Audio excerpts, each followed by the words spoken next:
All right, now, very good morning to you, and you're welcome to the program this morning on ITV on independent television. My name is Evan Sunokugi. Yes, I'm not always alone on this program. I have my co-anchors right here in Lagos, right here in Benin, and of course in Lagos and in Abuja. Winston Marshall is right here with me in Benin. Winston, a very good morning. I don't know if it's a Blue Wednesday. Speaking, I don't like this combo. don't just it's good, you know. Coincidental. It's a wonderful Wednesday morning. Thank God for the gift of life. It's good to be alive. Yeah. We're all happy, despite the fact that sometimes in our country get to realize that many parts are not really happy due to, you know what now, the security situation and all that. But here in Edo State, I can really heave a sigh really because Mr. Governor, Senator Mondo Pebolo, has chosen to take the bull by the horns with what he did last week, just to prove to those citizens that definitely things will get better. Things will get better in terms of security challenges, but they should extend it to the hinterlands, the so-called soft targets where people really need protection and all that. Okay, yeah, we understand that we are not going to be resting on, all attempts in the states. I mean, we saw the Oba of Benin yesterday, 2 days ago, and all that, calling on traditional, leaders in Edo State to ensure that they do the needful to, handle the issue of insecurity. I said that, was it a week or 2 weeks ago, when I said, look, if it's to go use the African science, go ahead, use it. Because it doesn't really matter as long as we have results. We have those forest guards right now. We have a security network. So people are like saying, look, you just can't face this bandit bare-chested. You have to go out there. You have to have some back ends, Maybe that's just, maybe the other was like, look, we have to call on the ancestors and the rest of them. It's time for you to show your workings, show that definitely the ancestors can protect, and of course, unleash curses on those that really want to or are upon a heaping misery in those states due to the activities of banditry, kidnapping, you just name it. I'm just praying that that takes positive effect in the sense that at least these people, they'll have the fear.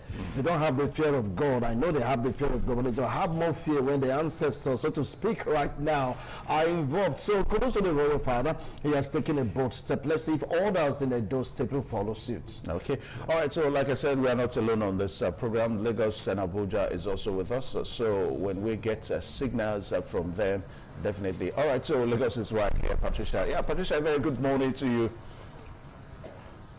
Good morning, Evans. It's good to see you. I heard you all talking about the banditry and kidnapping in Edo State.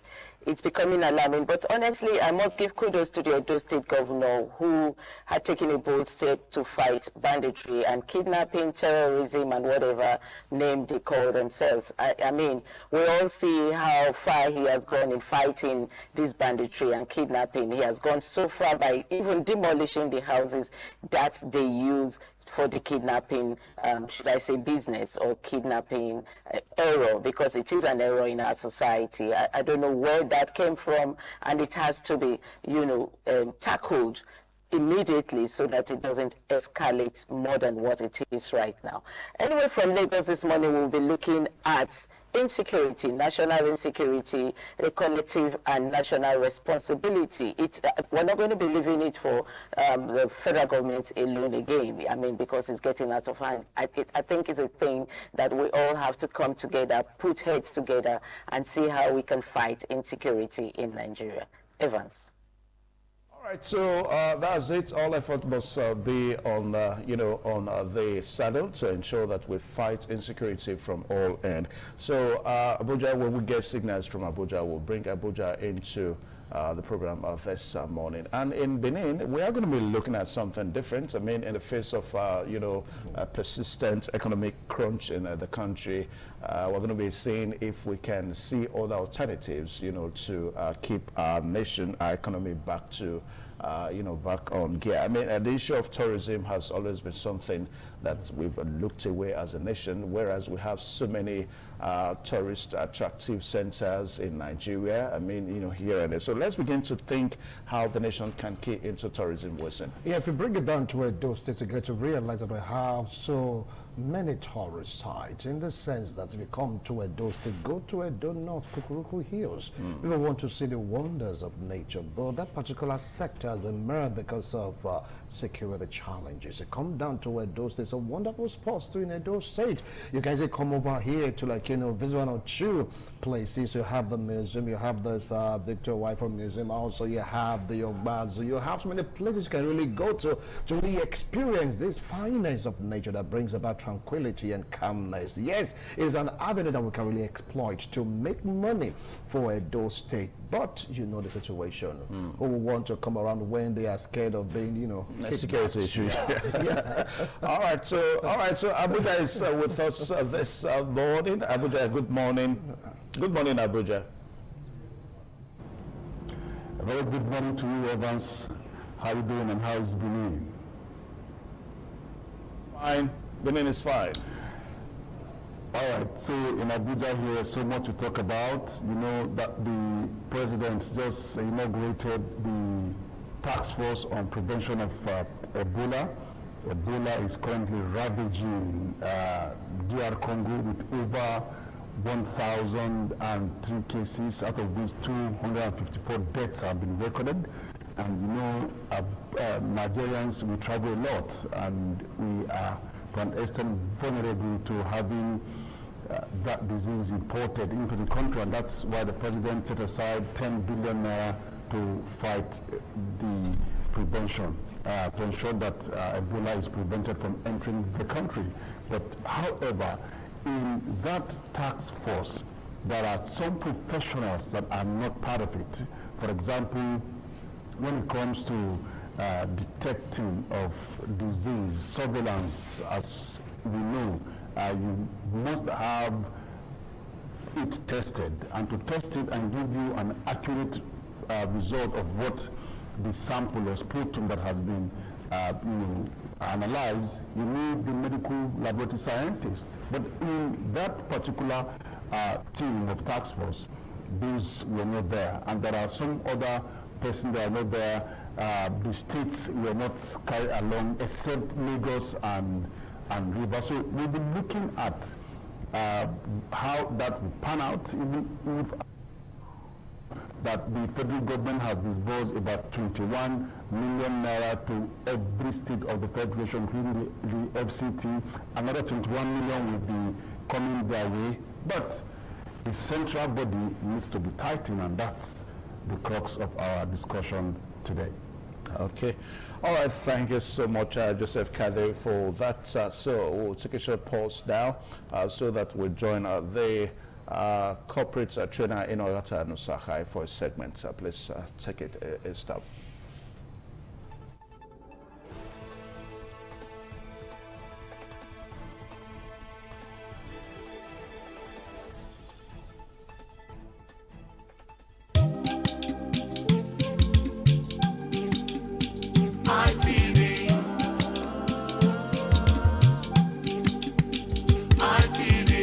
ITV, certainly the best.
Inuarata Nosaha is my amiable name. So delighted to come your way one more time and add premium value to your day. You know, we have been on the series of different leadership styles and their impact on workplace dynamics. And we have looked at the coercive leadership style, the authoritative leadership style, the pace-setting leadership style, the democratic, the coaching leadership style, and what have you.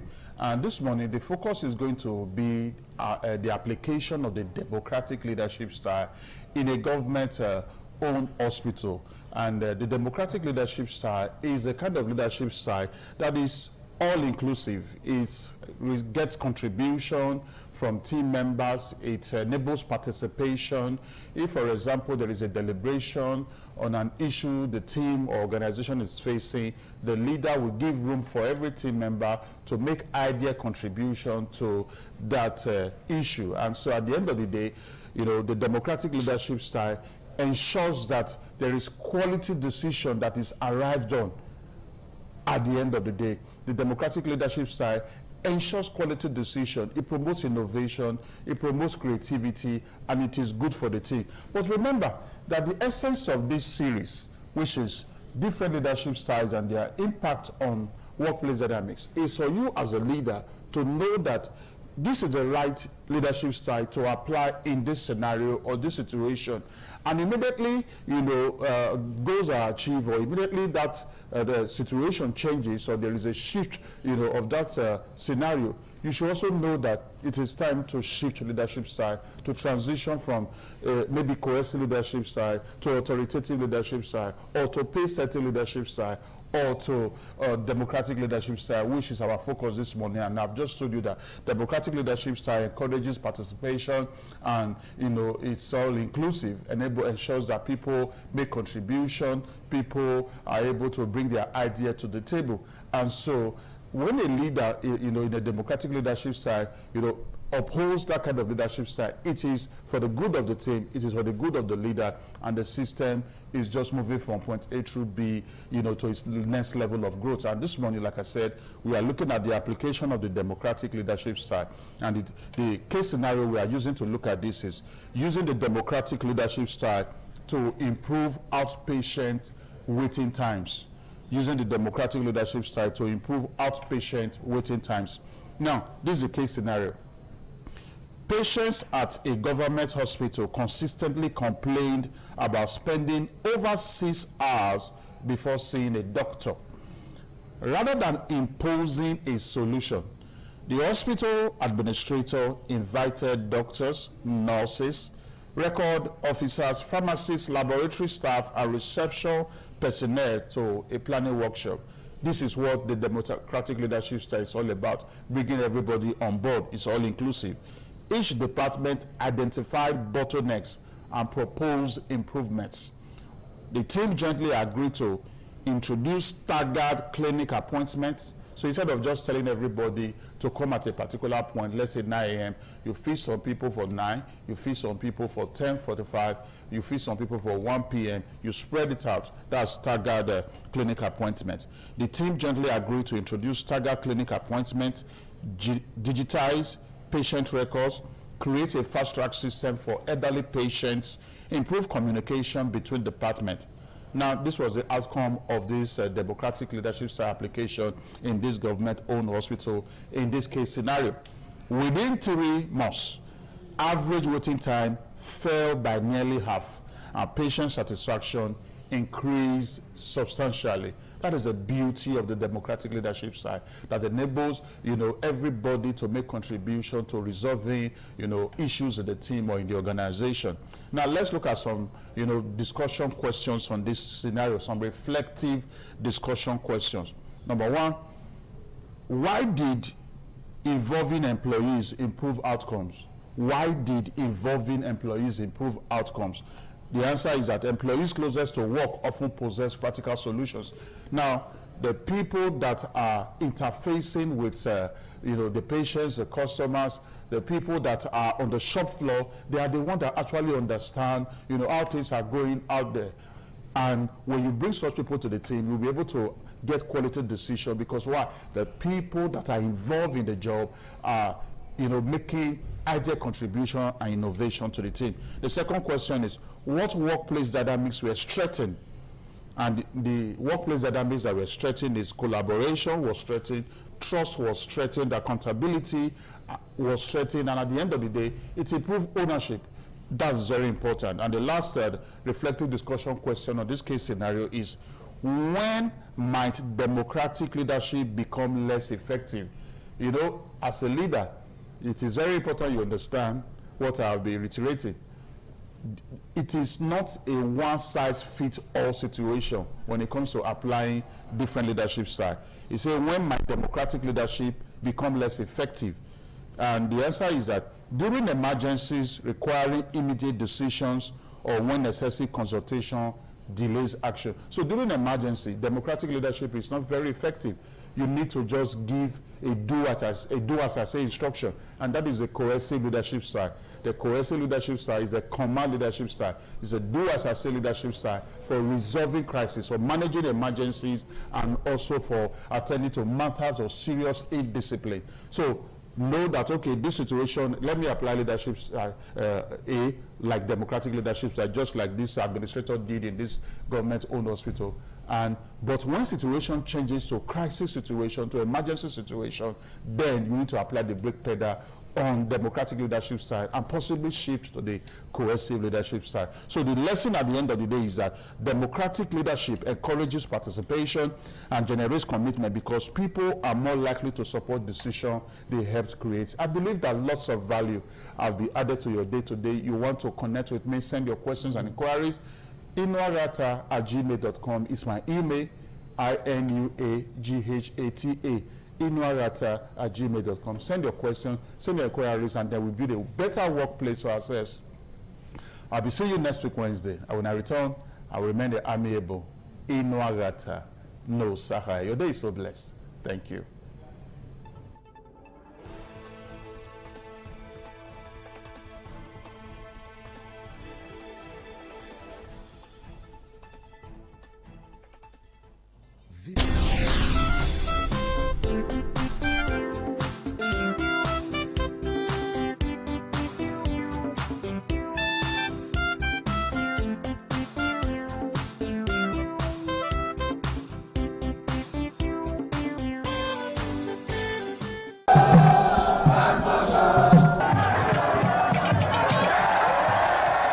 The land of Owa is inhabited by the people with common ancestry, language, religion, economic and socio-political ties. However, irrespective of their subtitle differences in language and culture, they share common traditions. The people are known for their hospitality. Owa traced their origin to Benin Kingdom. As a result, for a man to find a comfortable place for living, the name Owa was derived from the largest and longest river in the area, which is known as Onwian or Onwa.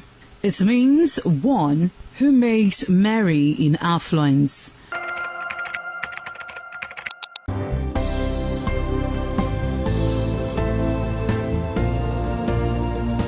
Thank you very much for joining us on the program Healthy Living. What is the kidney? The kidney is an excretory organ in the body, which is for metabolism. Tuberculosis affects many organs in the body, but the common ones it usually affects is the lungs. Epilepsy is a neurological problem. Okay. It is an injury in the brain which causes someone to begin to convulse, to go into fits. It is curable, but the cure is a long-term thing. If you eat well and avoid those risk factors that will make your immunity to be down, then the risk of contracting tuberculosis will be reduced. If you're healthy, then you're wealthy.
some days, there comes the Uge Mobo Festival, which the Oba celebrates outside the palace gate.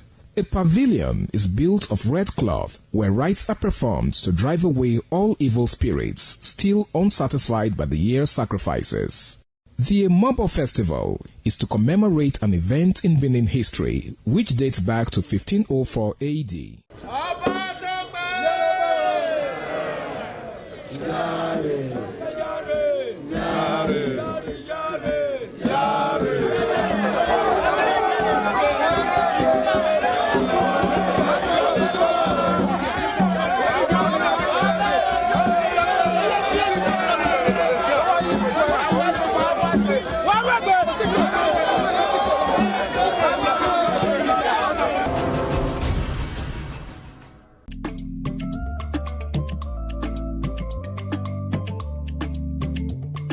The man went out to bring in thugs to come and beat her. Yeah. In a situation like that, do you think women would have seen that and still want to speak? Really, we're talking about. That's what I said. So when they bullied her, Yeah. if she's not bold enough, she will shut up. What is your advice for girls out there that are so desperate to be married?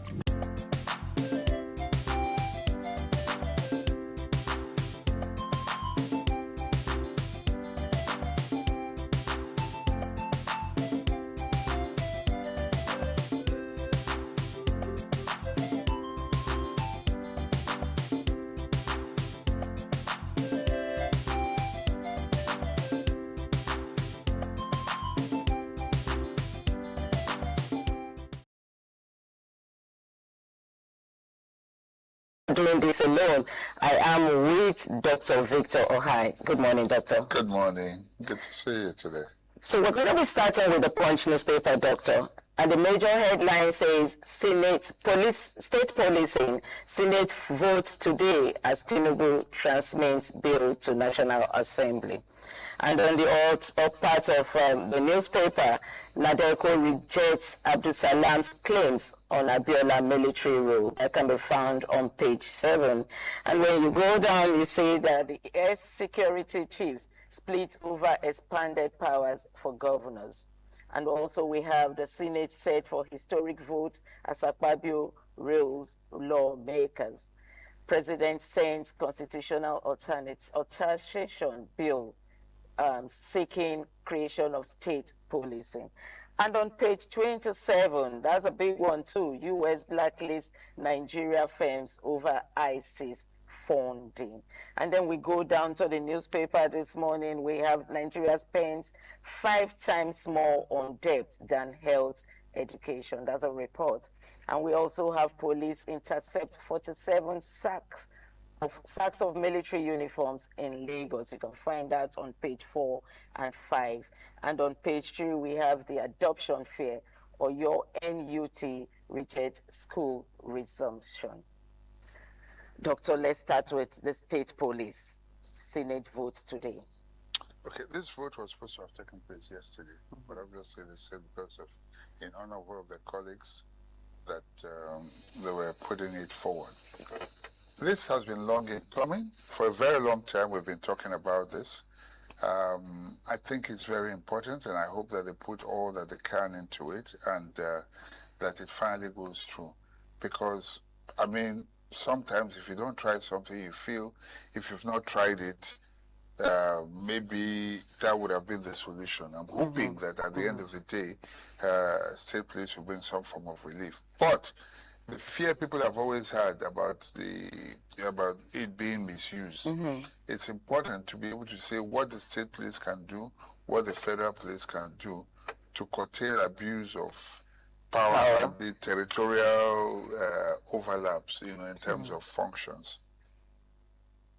Well, Doctor, still on the Punch newspaper, we have U.S. blacklist Nigeria firms over ISIS, still on insecurity. I'm very happy about that, and I'm waiting to see what the government will do, because 3 BDCs, Bureau de Change, were listed among the companies. I don't have the full details of the other companies yet, but usually we have a tendency to cover up, maybe because there are powerful interests behind, you know, some of these funders of terrorism. A list was sent earlier on. No consequence. In this country, there's no consequence for bad behavior, which is why impunity persists. So I'm hoping that now that the U.S. has released these names, that the government will take the cue, call these people to order, prosecute them, because there's evidence, you know. So if the U.S. is blacklisting them, what is the Nigerian government doing? Condoning them? You know, how can you? Because all these terrorists that are coming, where do they? I mean all the kidnap funding and all the monies that they receive, who banks them? Who collects them? Who changes them? And all of that. You know, when they bring these big sacks of money, it's not manageable until you reduce them to dollars. Do you understand what I'm saying? So I mean, you can hold $100,000, you know. Just in your pocket. Yes, in your pocket. Look, it doesn't look like so. So let's see. We'll have to wait and see how it turns out. We hope federal government takes the cue and do the right thing and prosecutes or follows up on these companies. We want to know them. Still on insecurity, Doctor, we have police intercept 47 sacks of military bag uniform in Lagos. That's scary. When they're not busy taking a gunja, the police can be effective at times. Yesterday, on my way here around the toll gate, I saw old toll gates. I saw the road safety intercepting a big lorry, I mean, an articulated vehicle, huge one, that was completely covered. You know, they stopped them there near their office and all that. And I thought that was good, because in the midst of all this, you know, when there's so much, then you want to say, where do you want to begin to search? And criminals, what they do is, they'll hide what they want to inside one of those things and then cover with so many things. You would think you are carrying bags of rice. If it takes 10 days to search through, they should do it, because today is uniform. We have been seeing bullets, you know, we've been seeing guns and all that. Now uniforms. So when somebody stops you on the road, you are no longer sure whether the person that is stopping you is a policeman, a soldier, or a fake person who is just wearing this uniform, you know, under that guise. And a lot of people have been kidnapped, a lot of people have been victimized because of things like that. Now imagine 47 sacks. Can you imagine the number? Doctor, so just before we go to the next newspaper, I'm going to ask a question that I think Nigerians should be asking at this time. Where do they get these uniforms from? Well, obviously, a tailor made them somewhere, whether they are manufactured. What about the fabrics? The fabrics? Fabrics can be sourced from the open market. I don't think that's a big deal, really. Oh, Joe, I thought it was a private thing.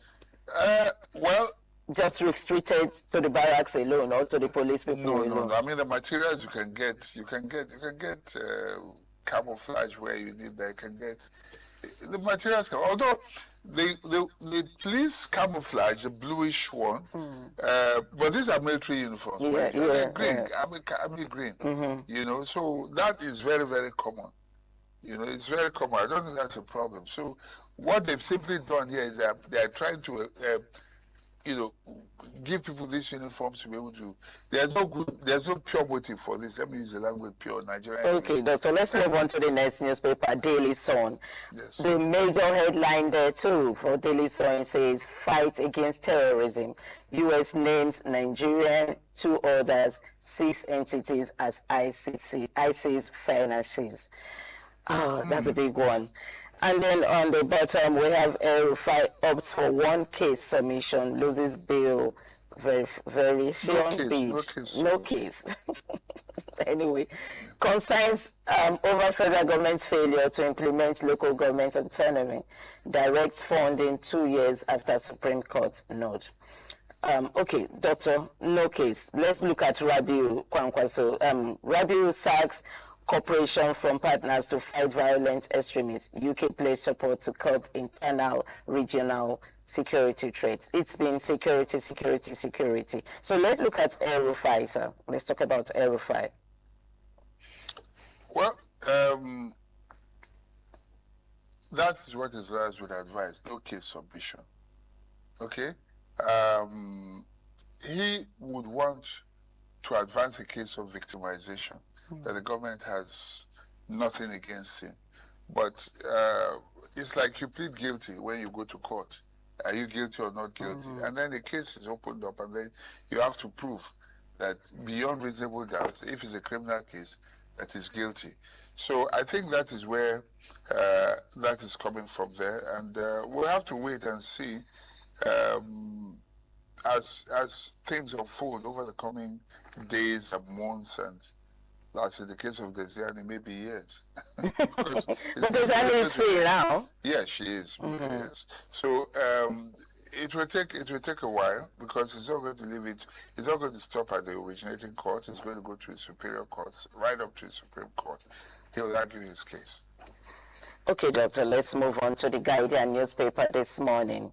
U.S. sanctions, the same, insecurity threats, and page 6. And then we also have LASG partners firm on 600 million megawatts power supply. Sorry, before we do that, I just wanted to mention something on the Daily Sun. Sorry. Okay, no, that's fine. On that Daily Sun, something caught my interest there.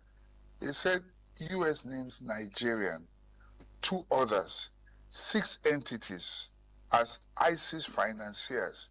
What is scary about it is that we're not talking Boko Haram here, mind you. Okay? We're not even talking about local terrorists. We're talking about international terrorism.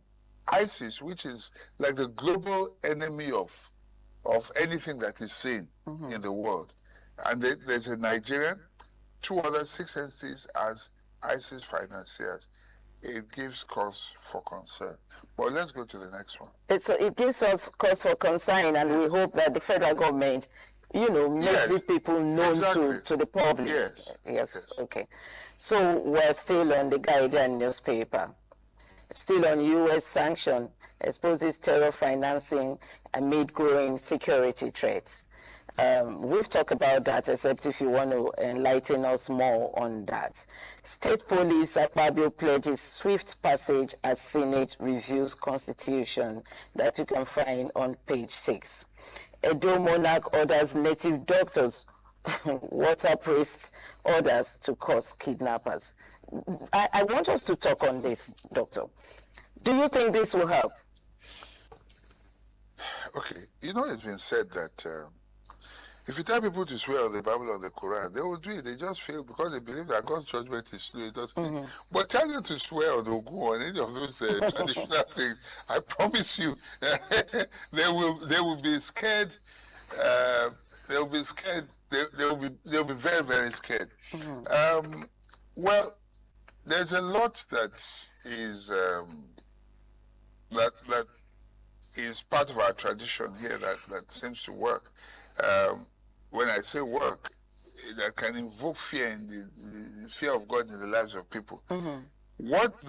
I like the fact that the Oba is taking this initiative, and I hope that many more traditional rulers and, if you like, community leaders around the country do the same. Just invoking or ordering native doctors, water priestesses, and others to curse kidnappers. Let us see how it works. But if the kidnappers are from Edo State, they will understand how that works. But if they're from outside, I don't think they will give a damn about that. You're getting it wrong. It's not about it. It can deter the Edo people, but it will inflict, if it is effective, because the devil also has his own power. So you're using the devil to fight the devil, or you're using how do I put it now? Traditional means to fight those people, because those ones rely on traditional protection as well. True. So you're going to be using traditional means to fight traditional means. The protections that they get are traditional. So they don't have to be aware. Okay. We have heard cases about where people put brooms in their houses. When the thief comes, the person will carry the broom and begin to sweep until the owner shows up. We need more of that. You know what I mean? We need more of that. If whatever it takes, it has come to a stage now where it is whatever it takes. Because honestly, we have appealed, we have cajoled, we have threatened, nothing has worked. So if this will make them go mad, if this will make them begin to fight themselves, if it will make them begin to sweep Benin clean or wherever around the state. I can't go to my village right now. I don't come from a village. Fuga is a city. If it will make me go back, no, but there are only 2 cities in Edo State, Fuga City and Benin City. I see that. Yes. So if it will make me go, if it will make me feel more confident to go home, by all means do it. Honestly. I want to give kudos to the Edo State Governor, Governor Monday Okpebholo. We see how he's been fighting this. He's actually been fighting. Because you cannot, there's no meaningful development outside security. Everything you do will be useless. You can't construct roads because you may be attacked. You know, because contractors will not feel confident to deploy. You understand? People cannot. What can you do? Outside, farmers cannot. They can't go to the farms. Well, okay, we hope that works. Let's leave insecurity for a minute and go to politics. NDC emerges main opposition in Edo as APC PDP lawmakers defect. Wow. Okay, so I like the fact that you can get an alternative. And what this simply means is, and you know, when you have leaders in a party who have turned it into their property over time through tradition, and then young people and other people with ideas want to come in and do something, and you say no because you want to entrench your son or your in-law or your loyalists. You know what I mean? People have to find an alternative to ventilate or to manifest. So these new parties, I like the fact that they're there as an alternative. And this is what this suggests right now, that if it's like you're in a company and you cannot be promoted, there's a ceiling. Because the old people there will not go. Everybody. So the best thing to do is just, as we use in telecoms, and go, you port, so that you can I call it diagonal progression. You know, you move diagonally so that you can come back to the top. If you want to go vertically, you are blocked. You know, so it's okay. It's healthy. So you say it's a good move. It's healthy for democracy. Yes. Okay. Can we look at Lagos State Partners firm on 6,000 megawatts? Please go ahead, Doctor. Yes, I like that because public-private partnership, I think, is the way to go. Government alone may not be able to do it. 6,000 megawatts will do a lot. Lagos is a major industrial center. I would say major because in Ogun State you have a lot of industries as well. So we need this partnership, public-private partnership, so that we can generate electricity. If you add 6,000 to, even the national grid right now does not produce 6,000 megawatts.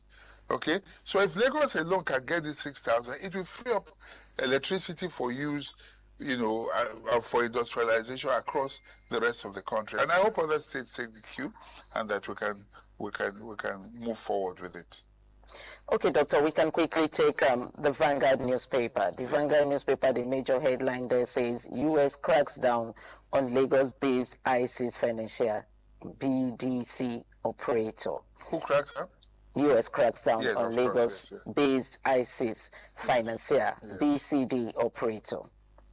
And we also have on the top of the newspaper, Tinubu writes Senate seeks constitutional backing for state police. And that's a major headline. And then we also have Lagos explosion, police dispatch particles to Abuja for forensic analysis. And we have local petrol production hits 48 million liters. Federal government says that. Then we also have Makinde imposes 16-hour curfew in Oyo, in 10 Oyo local governments over security concern. Doctor, this crackdown, it says, is Lagos-based ISIS. That's if we didn't talk about it, I would have talked about it. I really wanted to. The fact, you see how close to home this is? We have always looked at it as if it's in the north. It's so far away. When I say in the north, it's part of Nigeria, but when you say it in the south, you think it's their problem. But look at it. The main financier is in your backyard. Here in Lagos. You know, here in Lagos. And it could be your neighbor. Where I live was where Evans was living, in Magodo. Yes. We didn't know that the biggest kidnapper in Nigeria was living amongst us. You can on the main Magodo Shangisha Road. No, not the Shell. No.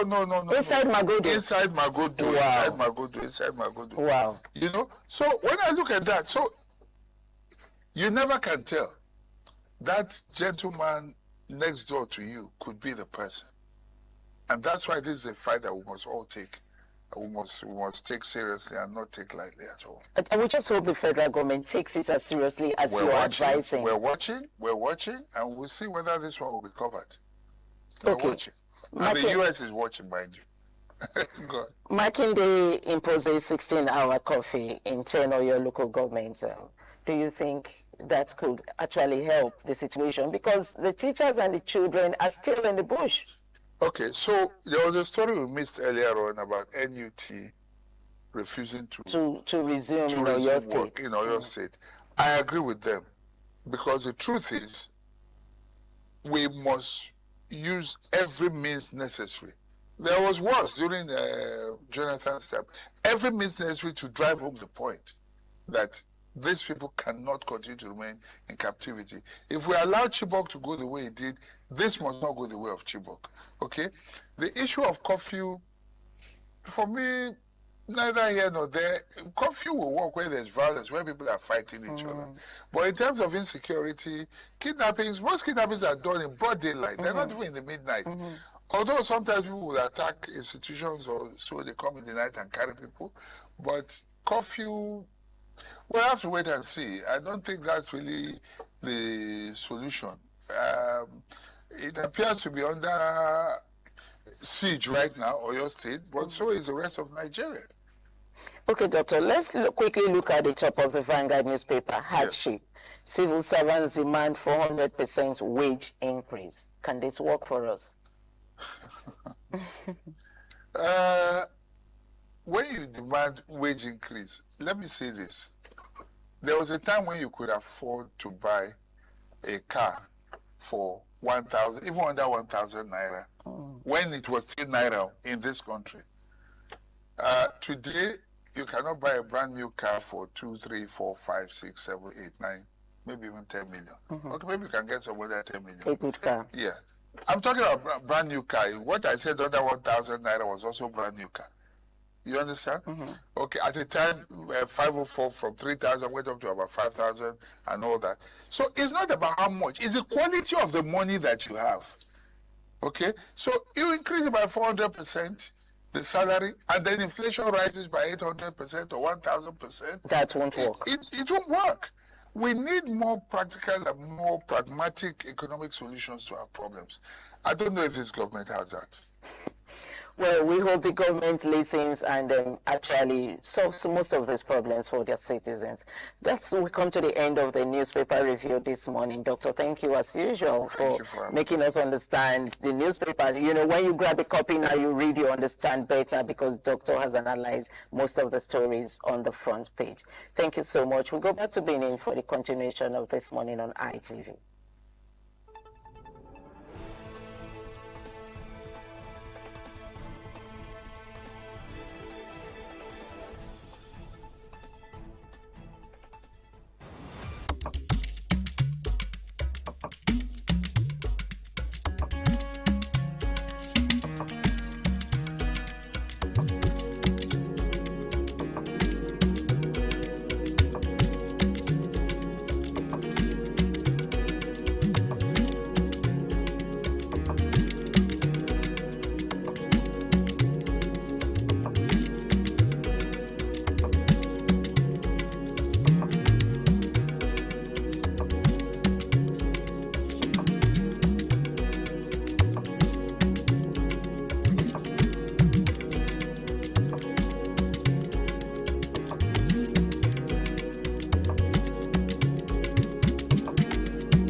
All right, thank you one more time. The program still on your television this morning on ITV. Yes, I did say we're going to be looking at the alternatives as, ways of making more income into our economy system. And of course, one of the alternatives we're looking at this morning, it's looking at the tourism sector. And we understand that the tourism sector can create amounts of jobs that you would never expect. All right, so as we are with the guest this morning, Wilson Obansho is right here with me. Now, Wilson, in the face of economic crunch that Nigeria is going through, little wonder to what extent can we harness the tourism sector into our experience right now?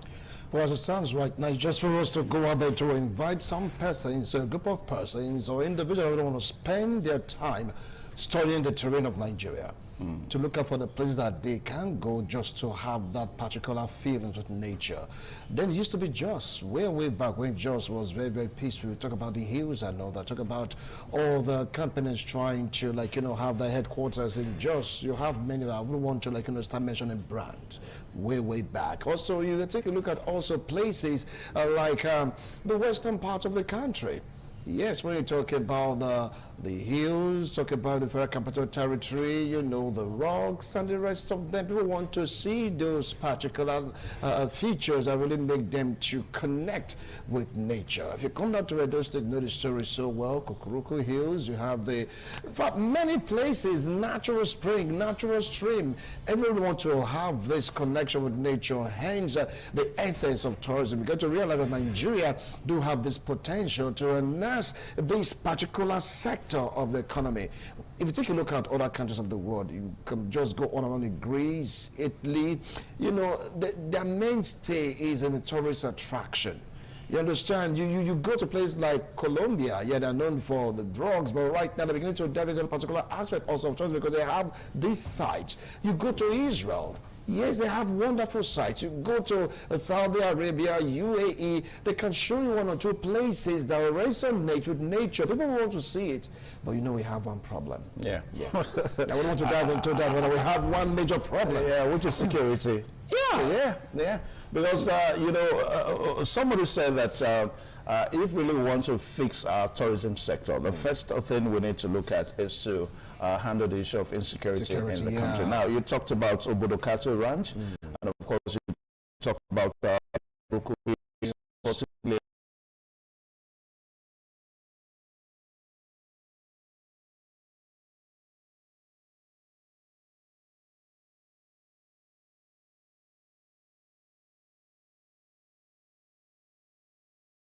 they saw places around the Kokoroko Hills. Then, of course, we even have, the Okpekpe race, which somehow is sparking activities, but we've noticed that recently that tourists have also found that they can actually come to Nigeria, come to Edo State and see what the Okpekpe race is all about. But the biggest challenge that we have as a nation is insecurity. Because the truth of the matter is that there's no tourist that wants to end where that is not secure. Those security lives are part of every. So I think of the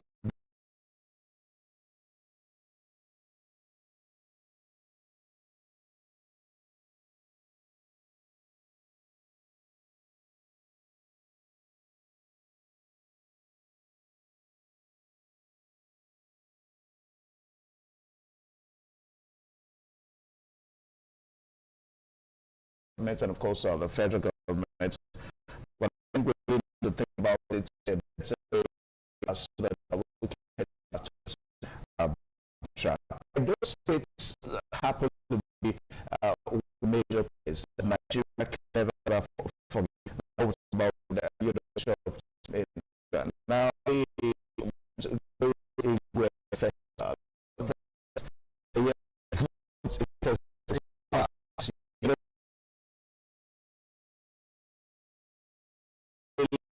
of course, something has to do with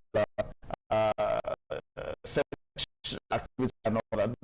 But people really know the festival. They say that, there's there's something fetish about the Igbo It's part of our culture. It's part of our culture. It's part of who we are as a people. As a matter of fact, if you come to Edo State, you've not learnt about the Igbo festival. It means that you've not come to Edo State. So that's just the way it is. Yeah, but sadly, even when we have this protection surrounding the tourist side, so to speak, on the tourism side, the roads leading to that particular site, how protected are these roads?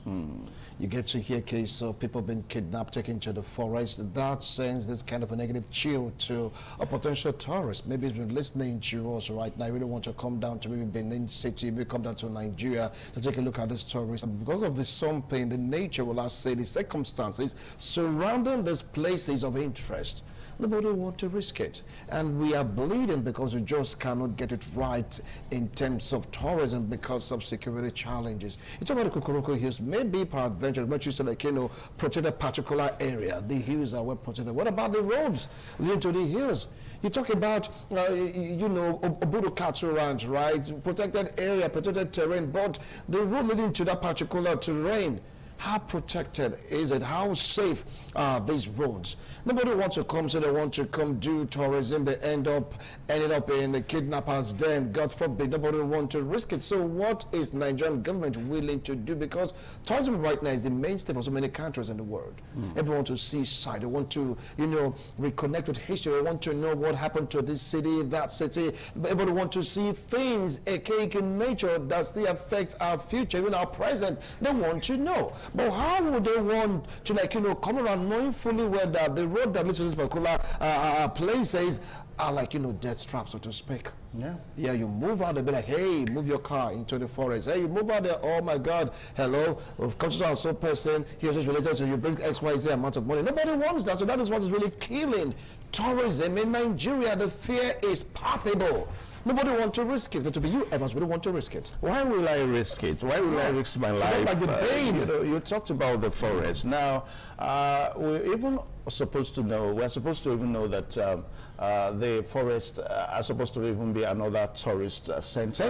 Yes. I remember those good old days in the late 70s, 80s and all that. Now, we were told that Saple, you know, the forest around Saple region in Delta State happens to be one of the thickest forests in the sub-Sahara region in Africa. Yes. Because the kind of trees we had in Saple in those good old days, mangroves, the kind of hybrid plants that we have those days, wide plants that we had those days in those forests, we probably could not have had them elsewhere. So that goes to show that the tourists in Nigeria, the tourists in the forest in Nigeria, and of course the forest in parts of the country ought to be you know, another tourist attraction. It has to be another way of making revenue into the country. But those forests are places that nobody wants to go to. Because right now the forests are being used as a heaven for bandits, for kidnappers, for terrorists. Who want to go there? Who want to even say, okay, fine, potato to the teeth, let's march into this forest for sightseeing?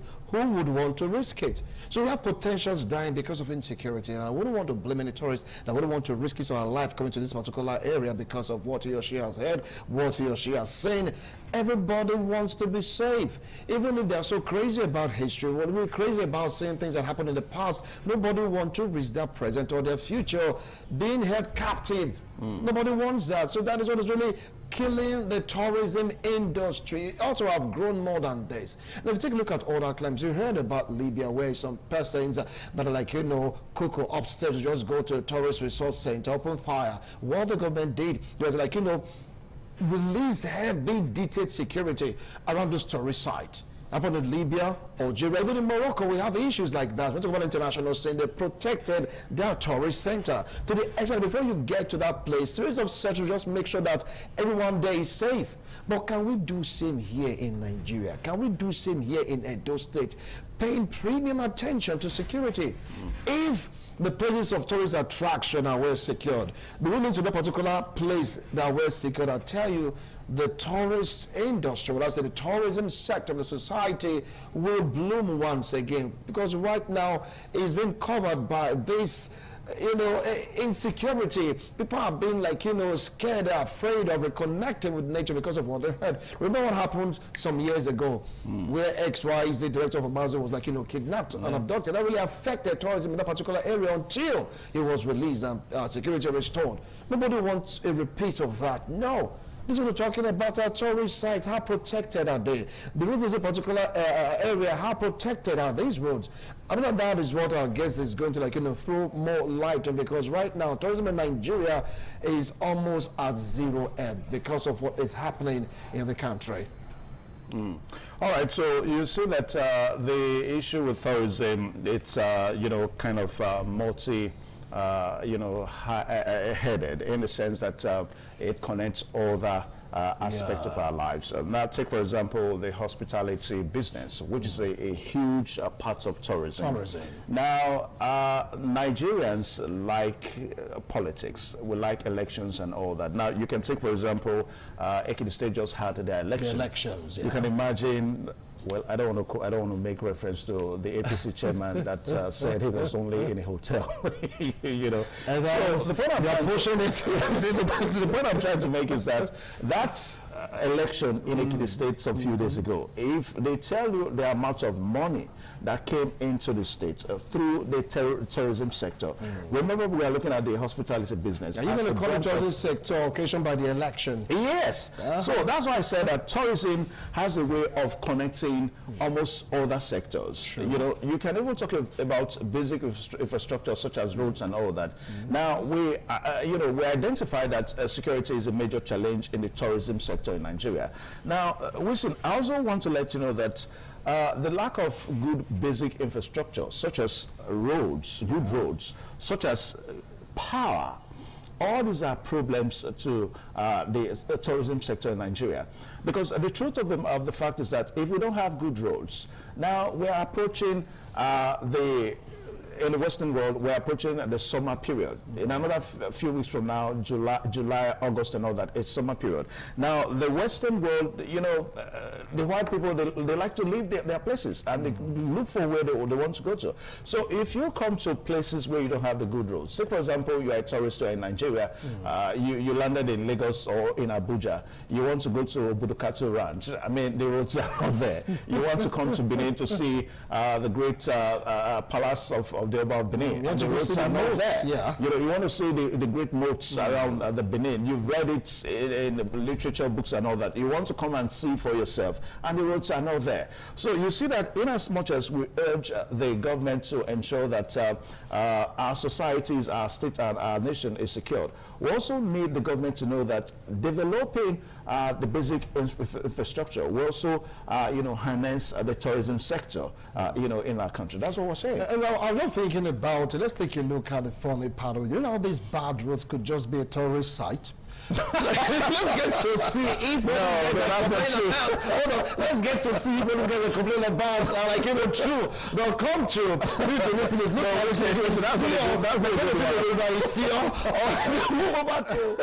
want to go some basketball. Oh, really, man? This is really, really bad. You could just that is unenlightened. No, all the same, like what you said.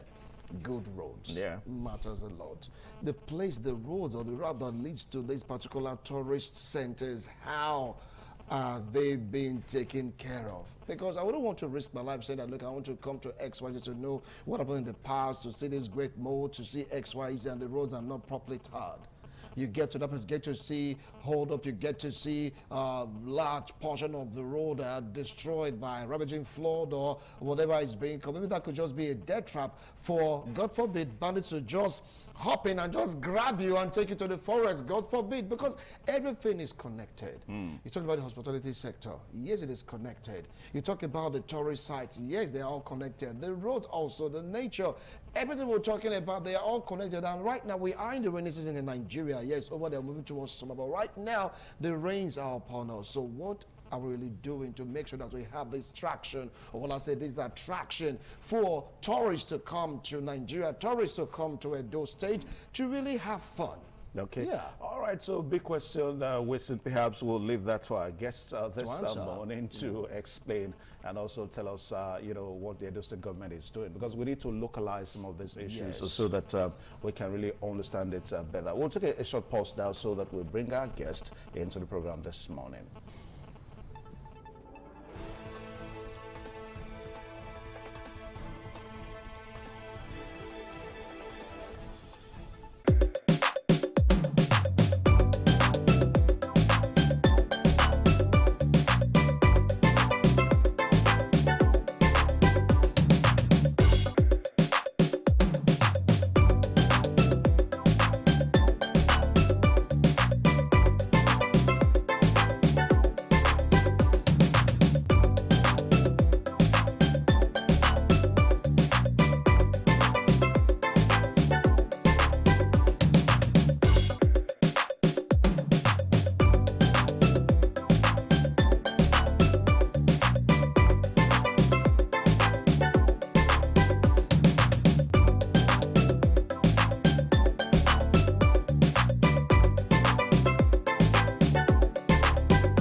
Onwa is rich in culture and traditions.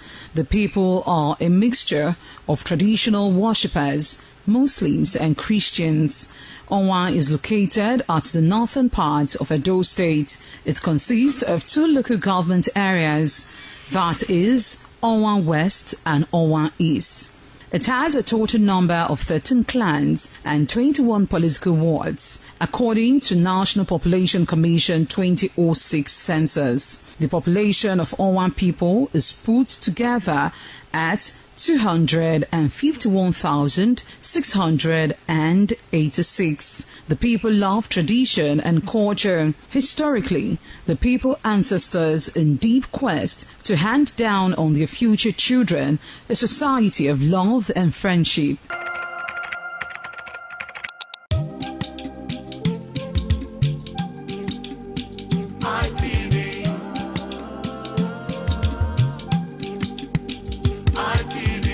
ITV, certainly the best.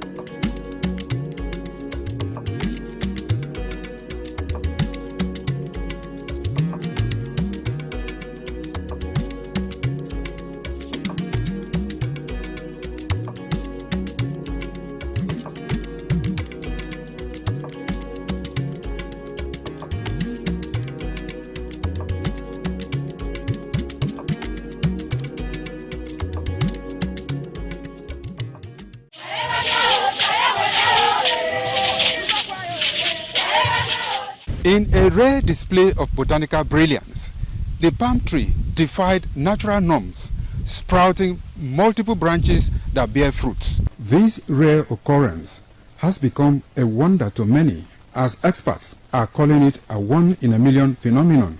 Could this multiple-headed marvel hold secret to agricultural breakthroughs, or is it simply a freak accident of nature? An agronomist with Nigeria Institute for Oil Palm Research, NIFOR Benin. The strange palm tree also raises issues of a blend of science with human interest and cultural significance for maximum impact.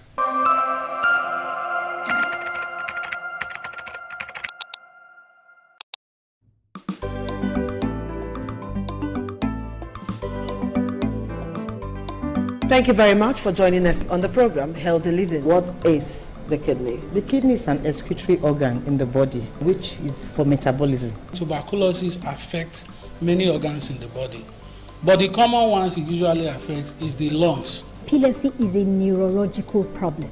Okay. It is an injury in the brain which causes someone to begin to convulse, to go into fits. It is curable but the cure is a long-term thing. If you eat well and avoid those risk factors that will make your immunity to be down, then the risk of contracting tuberculosis will be reduced. If you're healthy, then you're wealthy.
The Ugewe is the final ceremony of the series of festivals. It is one of peace and lightheartedness, following the more solemn of the ritual year. Ugewe is the festival of the Ewe leaves, a symbol of good luck and joy. It is the most popular of all that heralds the dawn of a Benin New Year, new vow, newness of life and freshness of life, and a new hope for the future. In the evening, the Ewe leaves are presented to the Oba of Benin in grand style in a colorful ceremony. The Ihogbe society, amidst singing and dancing, bring the sacred leaves that symbolize good luck, blessings, peace, and prosperity. Each of the senior members of the Ihogbe proceeds to give the sacred leaves directly to the Oba of Benin, and others put theirs at his feet.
All right, thank you one more time. We sincerely apologize for bringing our guests, slightly behind our time. And we did say that we're going to be talking about the benefits of tourism in our country. I mean, in the face of financial crunch, economic financial crunch in the country, what alternatives can tourism give to us? Now, this morning, we're so privileged to have Lady Vivian Elabo. She's the Director General, Edo State Tourism Agency. Madam, you're welcome to the program. Thank you. Good morning, everyone. Yeah. Nigeria. Good morning, Edo State.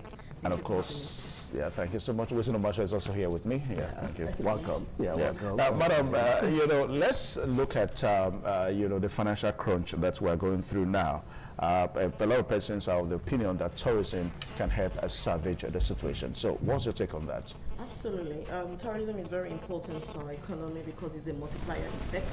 There is no sector across Nigeria, across Edo State, that tourism does not affect, from security to housing to hospitality to the food that we eat to the market woman out there, to transportation, to the aviation sector.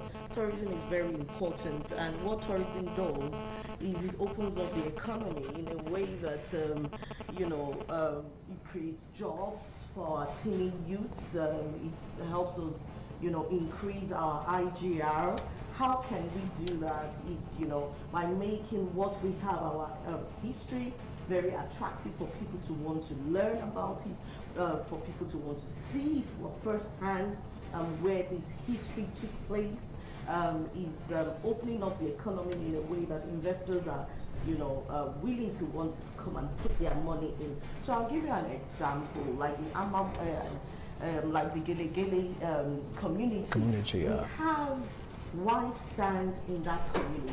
So once we open up that space, we are looking at a beach there, and obviously that area is very open, is very close to the seaport. We also have the coastal line running across that zone. So we can have a tourism zone. What does that also do for us? It opens up the state completely. You understand? Then, that will also help the youths in the states to be employed, hospitality sector, people who want to, build hotels, they can come in that space as well. Those selling food, transportation, is a ripple effect. Both direct jobs and indirect jobs, including our engineers will be gainfully employed. So to take tourism very seriously is to ensure that our people's lives are changed. Is a wealth creation sector, and that way we are in control of the state and how much is coming into the state. We are talking about $1 billion sector, which we cannot afford, to take for granted. Okay. All right. In Edo State currently, how is the tourism sector doing? The tourism sector is very fertile in Edo State, and there's so much that we can do. So when I first came into the office, the first thing was to see where we are, and I realized that there was so much that needed to be done. There were so many reforms and policies that we needed to bring into the sector. I started to partner with a lot of agencies and ministries. The first agency that we went to partner with was waste management. We want a cleaner Edo, we want a healthier Edo. So we went to partner with them. And what that does, it helps the space and the state look very beautiful, very attractive, because what the eye sees is what people naturally want to buy into. And it was also important for us to start to take cognizance of the number of flights that are coming into the state, and also what is the crowd, what's the traffic. So if we are able to have the numbers that are coming in now, how do we change that? Okay, because of time factor, because our time is fully spent, we need to go to Abuja. We just need you to give us the next 2 minutes so that we'll wrap it up now. You tell us what Edo State government is doing, you've said that, but we want to look at the issue of security, which is a major problem. Insecurity in the state, and of course the lack of basic infrastructure and all that. Now, are there current, programs that the Edo State government is putting in place to boost tourism in Edo State quickly? Absolutely. So the first thing we are doing, we put together a summit, to address various issues in security, to ensure, to discuss the economy, to discuss investment opportunity, that the state is very ready for investors to come in to bring in their money. We're also looking at, exhibition for our galleries, how our galleries doing. So we have seen that the galleries can do better. And that's why we're having this summit coming up next week, Monday and Tuesday. We're looking into the fashion industry as well, because we know that both the young and the old, everyone is into fashion. We all wear clothing, and so we want to give our people a advantage position where the outside world is seeing what they're doing. So there's so many things that we're doing in terms of policy reform, in terms of regulating the sector, in terms of standardization. So, you know, I know that we don't have the time. We have the time, yeah. Abuja is on standby right now. We have to go. Yeah, we would have loved this discussion to continue, but we need to go to Abuja now, where Joseph Kadere is on the standby. Madam, thank you so much. Thank you. Okay. All right, so let's take a short break. We'll be right back. Stay tuned.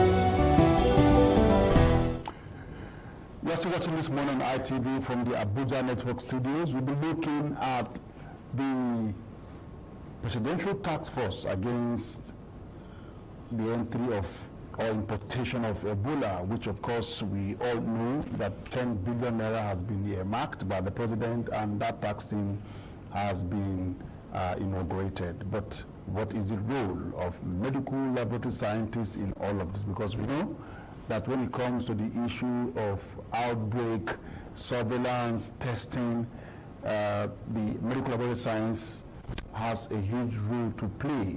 But if they are not part of the task force, what is the possibility that it will see the light of the day? What it means is that the possibility of ensuring that samples that will be tested, blood or fluid or spotting, will have the accurate results that, of course, physicians will work with. So I have with me to look at this issue the President, National President of the Association of Medical Laboratory Science of Nigeria, AMSL, Dr. Kashmir Ifeanyi.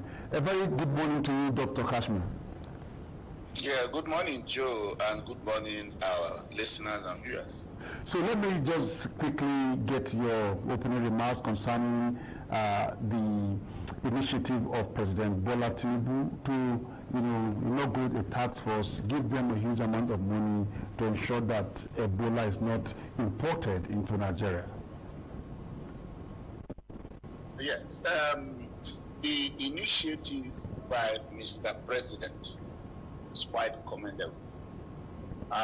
It's proactive, and it sits fittingly with national health security.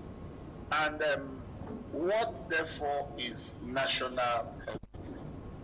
National health security is simply the sum total of the measures that a country puts in place to be able a country puts in place, proactive measures put in place by a country pursuant to its capacity to prevent, detect, and respond to infectious disease outbreaks or biological threats or any public health emergency for that matter.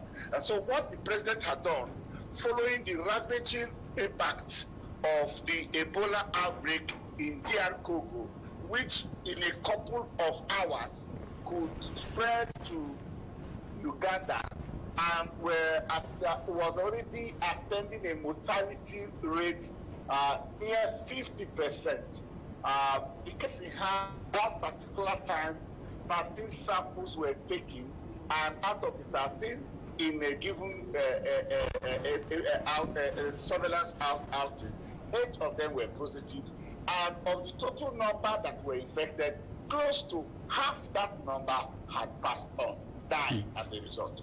Of course, you know that Ebola is very, very prevalent, as it were. Ebola is very prevalent, as it were, in DR Congo. They have had several episodes of Ebola, including the very last one that happened that still ravaging that country. And very many countries, even though it was declared a public health emergency of international concern by the World Health Organization, our country, speaking through the focal agency for international health regulation in Nigeria, the National Center for Disease Control, did profile Nigeria as low risk, but that's not to say that we should have laid down our guards. And so for the president to have thoughtfully, proactively voted resources for us to deal with the issue of preparedness for Ebola, it's quite commendable.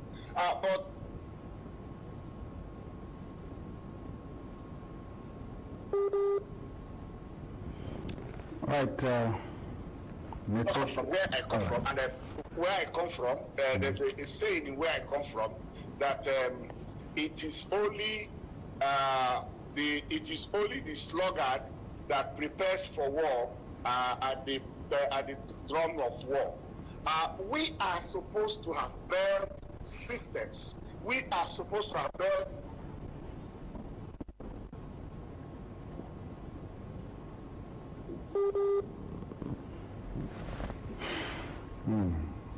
Yeah, fluctuation in the network, but I'm sure it will be. Infrastructure were put in place. Some semblance of public health facilities were put in place. What happened? Why did it disappear totally?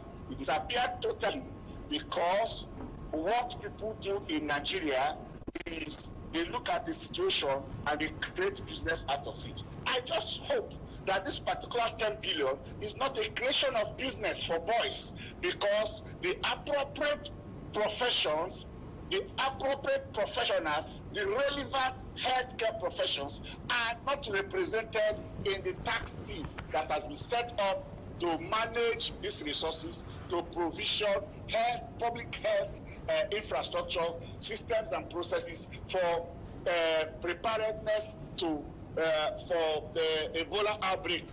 But when we are dealing with outbreak, we should be holistic in our approach. Isolating Ebola and bringing 10 billion, it is just like what happened during COVID. We also brought 10 billion. Joe, you can remember the controversy of 10 billion for vaccine, which of course she's still the one, which the permanent secretary, Federal Ministry of Health, threw the lead in a public hearing in the National Assembly. And so our concern is that the president are taking the right step. However, we have started with an approach that will lead up to a failure. Okay. Will lead up. Yes. Yeah, we really don't hope for failure, and that is why we actually have you to discuss, advise, so that we actually achieve the aim for which that money, number one, and then the task force is actually set for. So now, tell us, who are the appropriate professionals to be in that task force so that Nigeria would not fail in the prevention of importation of Ebola into Nigeria? If you listen closely to my definition of national health security, I talked about a nation's proactive capacity to detect. If you come into the health sector, the only profession trained, developed, designed, and trained to detect disease, to detect outbreak, is the medical laboratory scientist. Detection.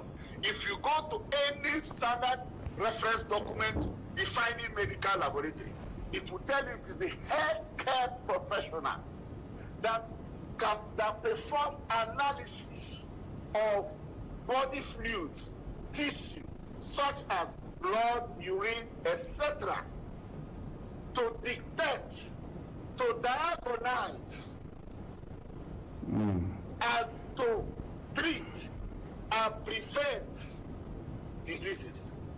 So, if the intention of the 10 billion is to detect, diagnose Ebola should it happen, help in the treatment of Ebola should it come to the country, or prevent it in totality from coming to the country. And in the composition of the task team, you have eliminated willfully, deliberately, medical laboratory scientists. It is designed to fail. And let me say this, the Maputo Protocol of 2008, where heads of states and ministers of health met in Maputo, and they said to speak to a nation's health system, the sine qua non is to strengthen and expand the medical laboratory capacity of those countries. We have continued as a nation to take steps instead that are contrary to the Maputo Protocol of 2008. We have consciously continued to underdevelop, consciously continue to weaken medical laboratory capacities in our country. And that is why we have continued to be very vulnerable to all and sundry emerging and re-emerging diseases and outbreaks. Until we get it right by positioning medical laboratory in the scheme of our healthcare system, Nigeria health system and health indices will continue to rank at the lowest step globally, and will continue to rank at the lowest step within the continent.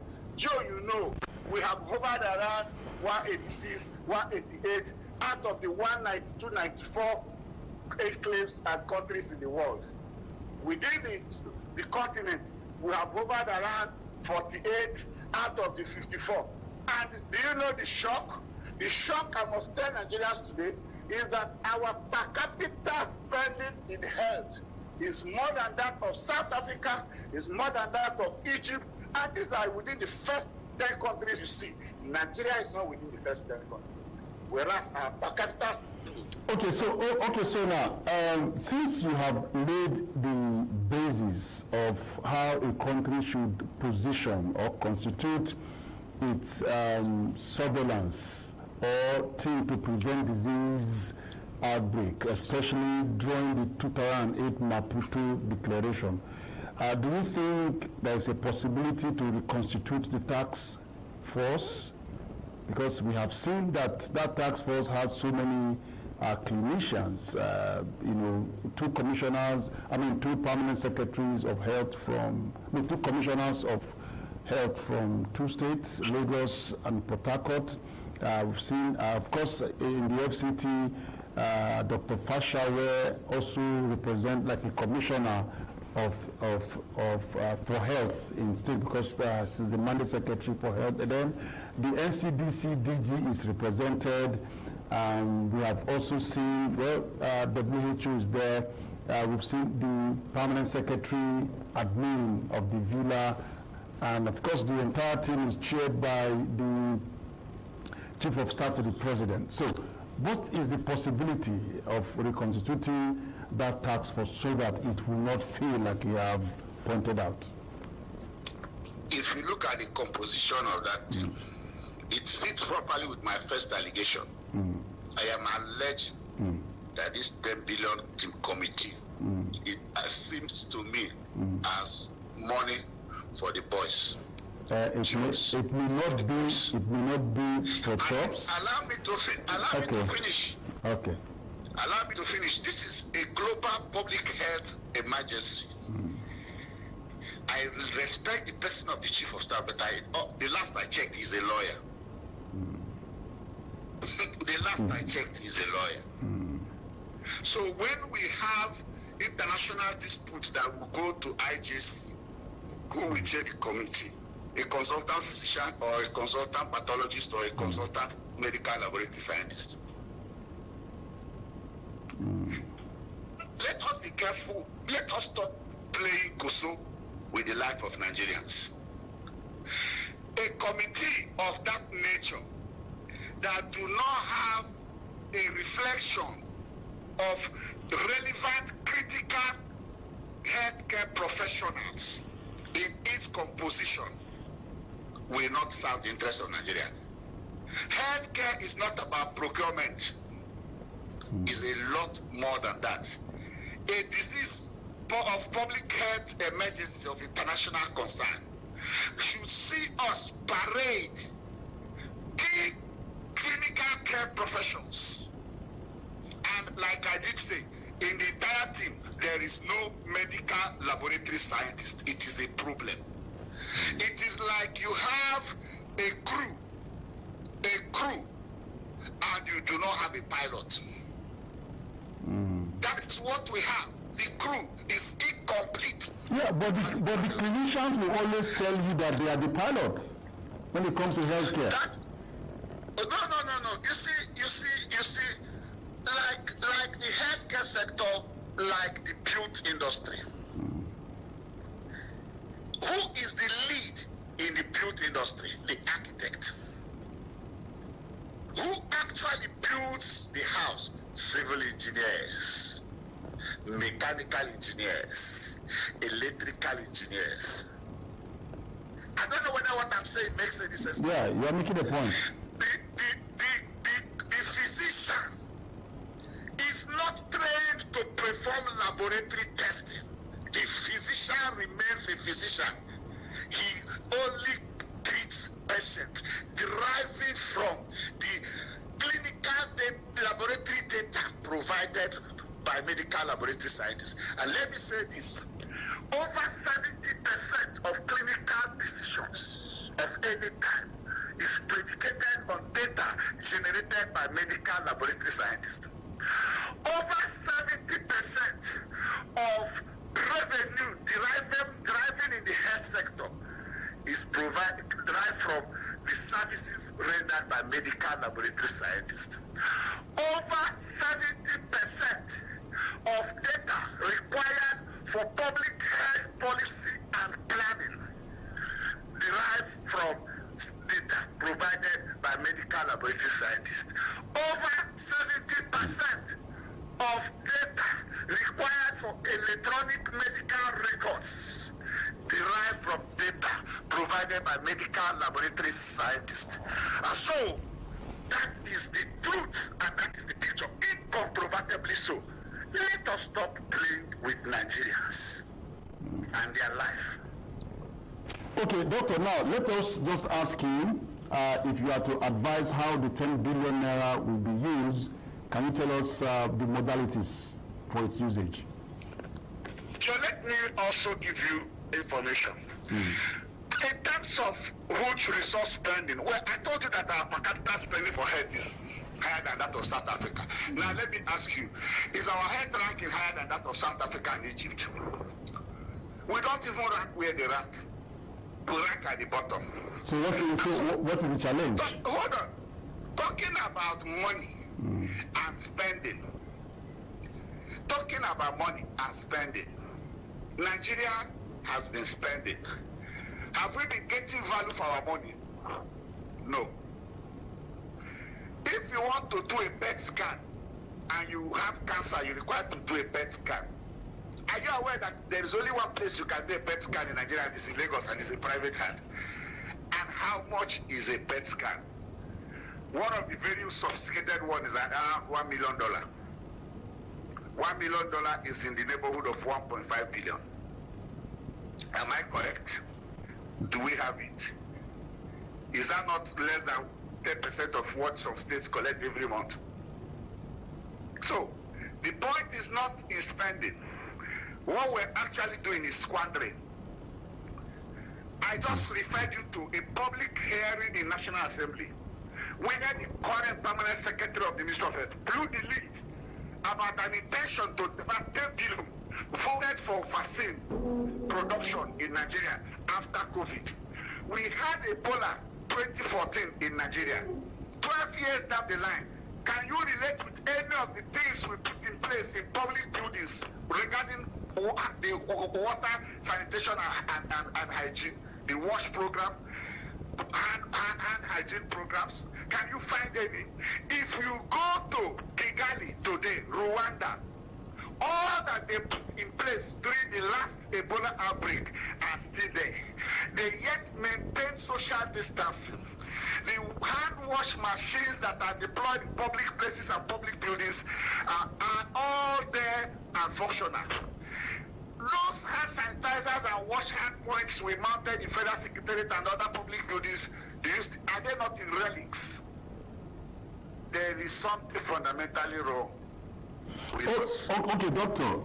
In the coming days, if you have to put a timeline or a time frame for Nigerians to begin to see the benefit of the money that has been allocated, which you have, said some, few things about, what will it be? Because in the airport, we are supposed to be seeing hand washing facilities. We are supposed to be seeing the thermometers, handheld thermometers, even or a more sophisticated thermometers in public buildings here in CBD and elsewhere. Brother Joe, let me come in here.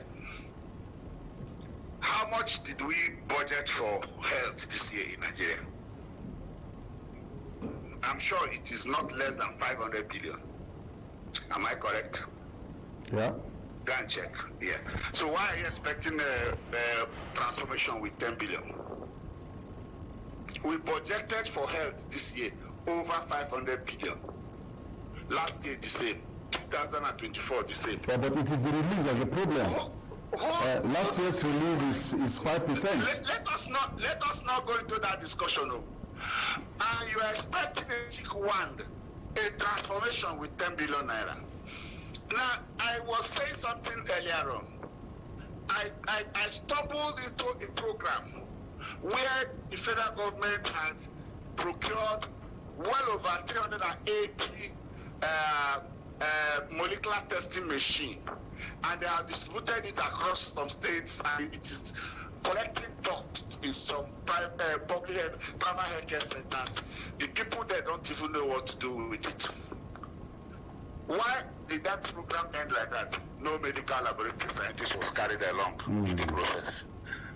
And so you bought equipment, PCR machines, you threw them at primary healthcare centers.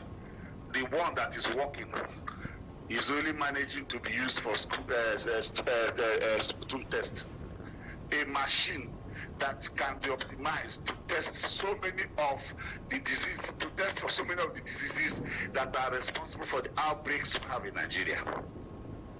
That is what the machine, that PCR can do. And it is not happening. I want to appeal to the president and commander-in-chief. He campaigned on the renewed hope agenda. When he came to he operationalized, so to speak, the renewed hope agenda for the health sector. Very laudable blueprint. I want to appeal to him. We want to see these things translated to reality.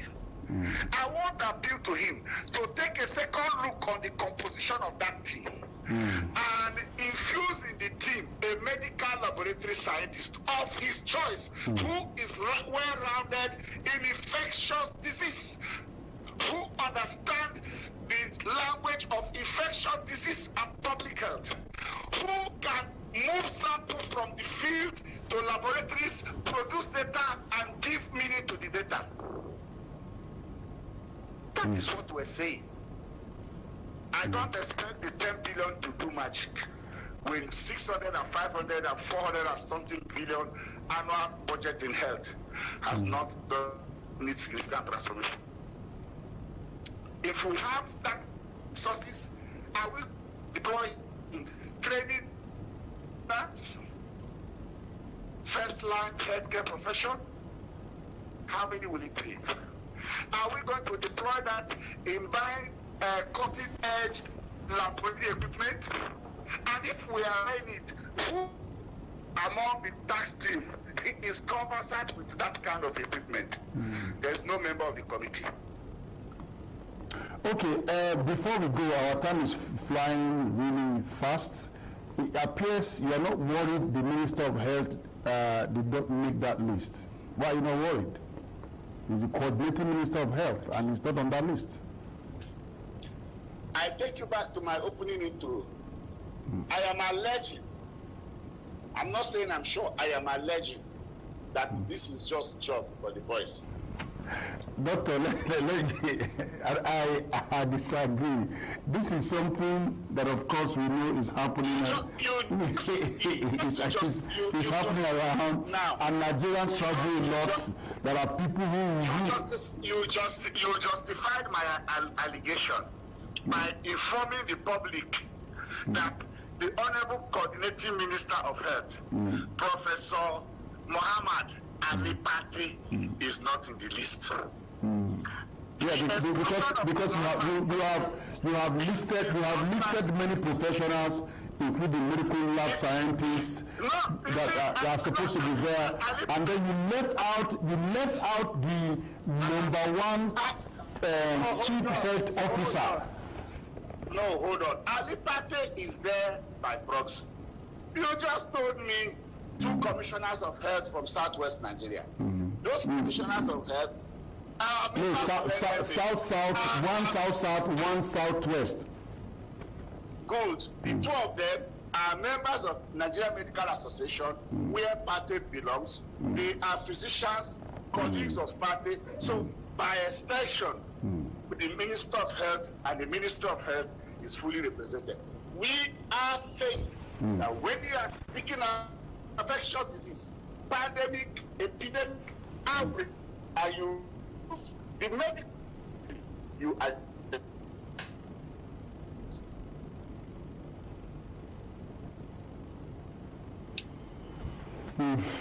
At the time I want to round up the discussion, the network is...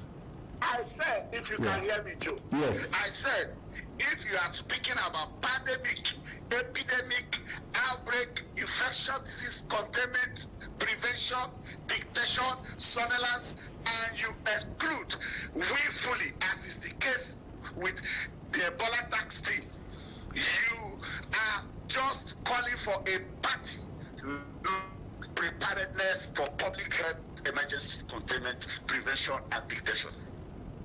You cannot fly the plane without a compass or a rudder. Medical lab remains the rudder for public for disease outbreak. Thank you so much, Doctor. Thank you so much for your time. I am sure the relevant authority have noted your point, and we hope that that tax team will be reconstituted if it's possible with Mr. President. Everything is possible with him, and then have the appropriate professionals in the tax team. Yeah, we can have even members of various health associations, the NME, the AMSU, the nurses, the radiographers, and so forth and so on in the tax team, so that the 10 billion naira will not be frittered away. Thank you so much, Doctor, for your time. We hope to see you some other time. God bless you. Thank you. Have a great day. All right, so we now move to Lagos Network Studio for contribution of the program this morning on ITV.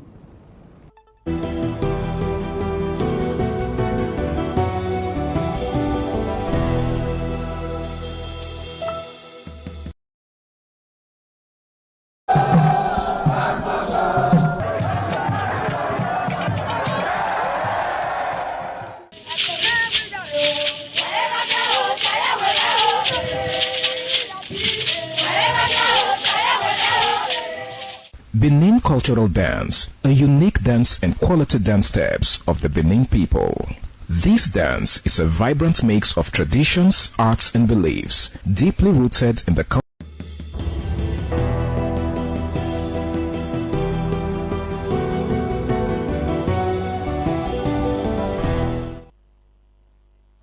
Continuation of This Morning on ITV from our Lagos Network studio.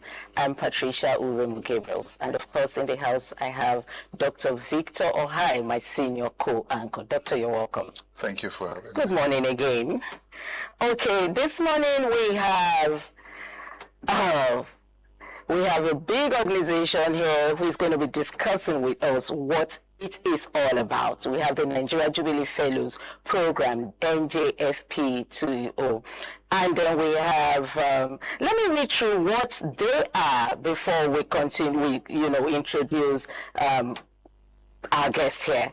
So today we'll be discussing the Nigeria Jubilee Fellows Program, NJFP 2.0. The Nigeria Jubilee Fellows Program, NJFP, is a national flagship youth employability initiative of Federal Government of Nigeria, funded by the European Union and implemented by the United Nations Development Program, UNDP. The program connects qualified young Nigerian graduates with host organizations across the public and private sectors for structural professional experience, skills development, and career growth. Joining us this morning to discuss and make us understand more of this organization is Mr. Chidun Nwokolo. Mr. Chidun Nwokolo is the Impact Monitoring and Learning Lead, UNDP. Mr. Chidun, you're welcome. Thank you very much. It's great to have you in the studio this morning. Thank you so much. Okay, Doctor? Yeah, I find this really fascinating because, just before I go to Mr. Nwokolo, the federal government has been talking about creating about 3 million jobs or so, and this seems to be one of those initiatives, and I think that's why a lot of people should really take note, and it's a good thing that we have someone who can speak to it. Doctor, before you go on, yes. I honestly want to, since the federal government is involved in this, let's quickly start with a question that I really like to understand before we go on into the major questions. What makes it different from the NYSC, since the federal government is involved? Okay. So thank you for that. So the Nigeria Jubilee Fellows Program, again, like you mentioned, is a youth employability initiative of the federal government and is implemented across the 36 states. Now, going to the question of what makes it different. So the NJFP particularly gives you access to pre-screened young graduates. Right. So what it essentially means is that the entire vetting process is a very stringent process. All right. So you get into the system, you're subjected to a computer-based test, you're required to also more like submit a video pitch, and then afterwards there is a psychometric assessment that is also conducted. Now, the idea is neither a pass or a fail assessment, but then it sort of gives us insight into your personality, your work skills, work case scenario, and all of that. And then you're required to complete a CV builder. So the process itself, you could see that the screening process is a bit tight, and then we're ensuring that we're getting quality young graduates into the So obviously it's very different from NYSC. Doctor, please go ahead. I'm tempted to say, it's when you say quality graduates, it's more like people who have been better prepared, not necessarily quality, because it depends on where you're coming from. If you are brilliant, but you did not go to a place where you have the opportunity to be ready or prepared for some of those things, but it's never here nor there. So anyway, so let's get down to it. Although you've tried to say it, but just give us a deeper insight to what this Nigeria Jubilee Fellows Program is about, and why was it created in the first place? Okay. So the Nigeria Jubilee Fellows Program, I would mention again, is a youth employability. You have said so. All right. By the federal government, that is funded by the EU and then implemented by UNDP. Now, the idea is to create a platform, right, where young graduates are connected to jobs, in the public and also in the private sector. You would agree with me that most oftentimes than not, you would have employers say, you don't have the required experience. We can't take you because you don't have that experience. So again, the NJFP is now becomes that platform that connects these young graduates. So look at it as plugging the gap between the learning, and the earning. Look at it, plugging that gap between the learning and the earning, connecting young people across jobs. The end goal is for these young people to become employable. These are apprenticeship program. Look at it as an internship. Internship program. Okay, it's more like an internship program. Most times when you say apprenticeship, maybe you negative connotation, not really, but it's more like maybe in the Tibet space, in the professional skills. I mean, it's still the same. It's a class C. You will not understand. It's a Benz thing. I want to write sticker like that. So you will not understand. It's a Benz thing. So we know, we understand. Okay, so you mentioned why it was created. Yeah, it was actually created to bridge that. Okay. When was it created? Before I go to the next question, I'd like to ask. The program, the conception phase of the program was around 2020. In the administration of former President Mohamed Buhari. Okay. And the program was launched in 2021. Okay. Right. Up until now, the components that we're currently in is, of course, like I mentioned before, funded by the European Union. But there is a much broader conversation, at the time, around 2020 or thereabout, where the idea was to place 20,000 young people across jobs, right, over the next 5 years. So, typically ended last year, right? And part of that conversation is now where we had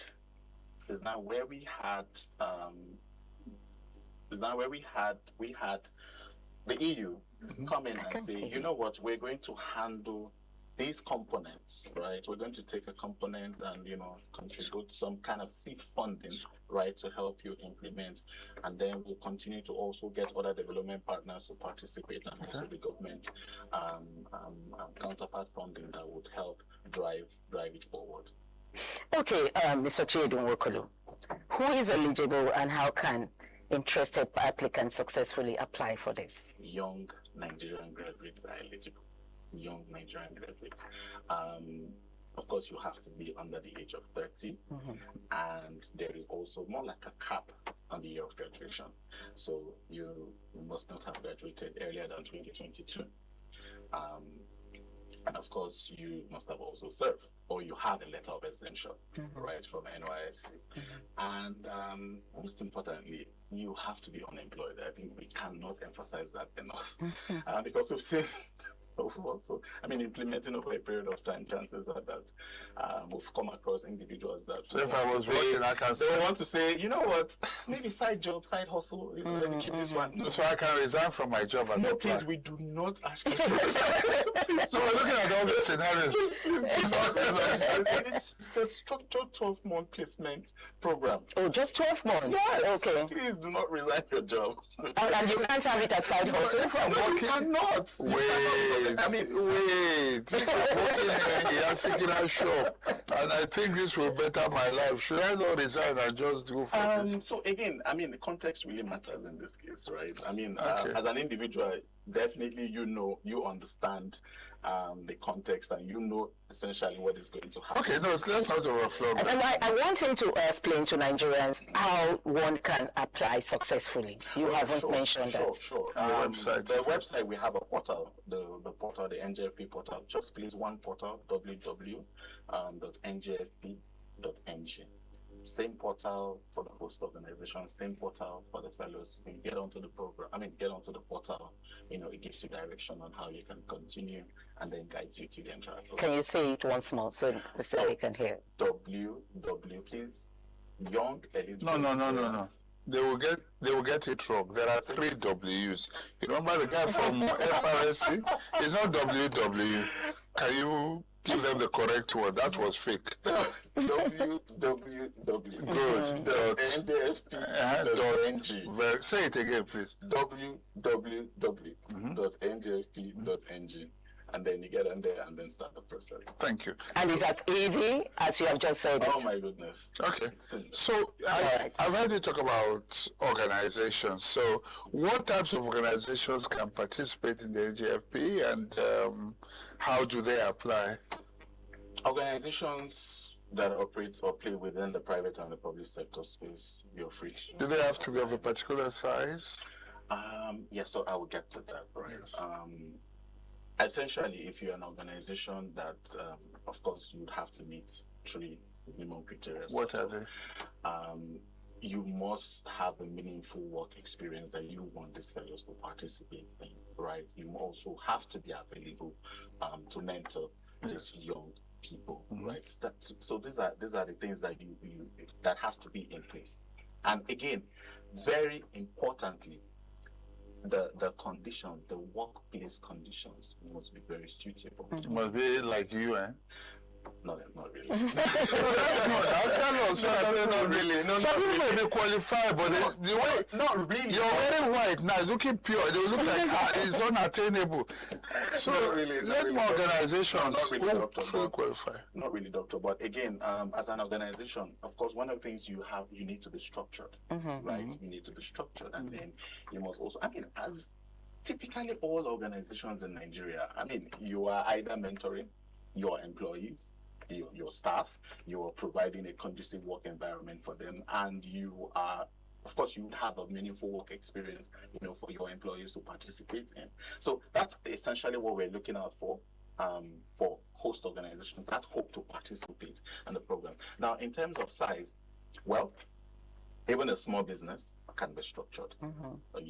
Micro business, to an extent, can also be structured. But again, those are the things you as a business, you need to be structured. First of all, you need to have a meaningful work experience. What exactly will these young people be doing for your organization in terms of contributing to your productivity? And all that. Okay, let me quickly ask you a question, sir. I'll try to differentiate something on this. I mean, before you go on, sir, so he could just answer it once. What about some NGOs? Can they stand on your platform, or can they work together with you? Absolutely. Yeah, organizations. Again, if you recall earlier, I had mentioned we've built an extensive database of young people. As of last count, we have over 40,000. So we did receive over 450,000 applications into the program, right? And currently, what we have now, more like if you look at it as a conversion rate, we have over 40,000 vetted young people that are seated in the pool now, pre-screened, right? You have access to their psychometric assessment reports. You have everything about them. So yes, platforms, NGOs, civil societies, feel free to leverage on the platform that we currently have. Fantastic. Okay. Yeah. So many employers may be interested, but are concerned about costs.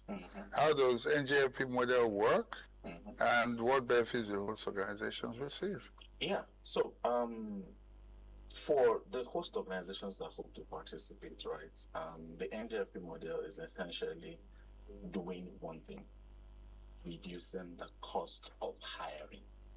I mean, you would agree with me that cost of hiring is over the roof. Again, you would also have to, factor in a lot of other things when you're looking towards hiring. So what the NGFP model is doing essentially is now giving host organizations access to these pre-screened young people. Right? For free? Well, I wouldn't want to use for free. Right? No, what I mean reduce costs. So what I mean by reduce costs is that these young people, of course, will participate and will be in your organization and also have paid a stipend of 150,000 naira. So again, what it essentially does is to take off that that burden, that overhead cost, as of that period. I'm sure if you're looking at 150,000 for the next 12 months, that's something. Million, that's essentially something you could sink, back into your business and help it grow, right? So essentially, that's what the program is doing, right? Give you bright young minds, right? Pre-screened. You have access to the reports, then you can also, sort of help build them. And then most importantly, even as a host organization, you are contributing to building the national workforce. But is there any financial benefit to those organizations? Oh, no, not at the moment. Not at the moment. Not at the moment. Okay. Chedu, I know Lagos is important. Why is Lagos important to NGFP? And what role can state institutions, businesses, and development partners play in expanding opportunities for young people? Lagos. I mean, Lagos is the commercial neighbor of the country. So again, what it means is that almost all economic activities, sort of flows to Lagos. It would also interest you to know that about 10-11% of the total vetted fellows we have in the pool reside in Lagos. In Lagos. And I'm sure it's something that the data we all play around with, and for some reason, Lagos happens to always be in the center of the conversation at all the times. So yes, it's Lagos will play a very important, it's central to NGFP, and will play a huge important role in ensuring that young people, of course, get placements in organizations that are here. Also, we could have the MDAs that, of course, whether they are state level or federal level, but then they are in Lagos, will also contribute in providing, meaningful workplace opportunities for these young people. So yes, Lagos is super important. Okay, so the European Union is providing funding, supporting a federal government initiative, looking at creating jobs, not just jobs, but meaningful work experience to prepare them for, So, but what role is the UNDP playing as implementation partners in the NGFP, and what support do fellows receive beyond workplace placement?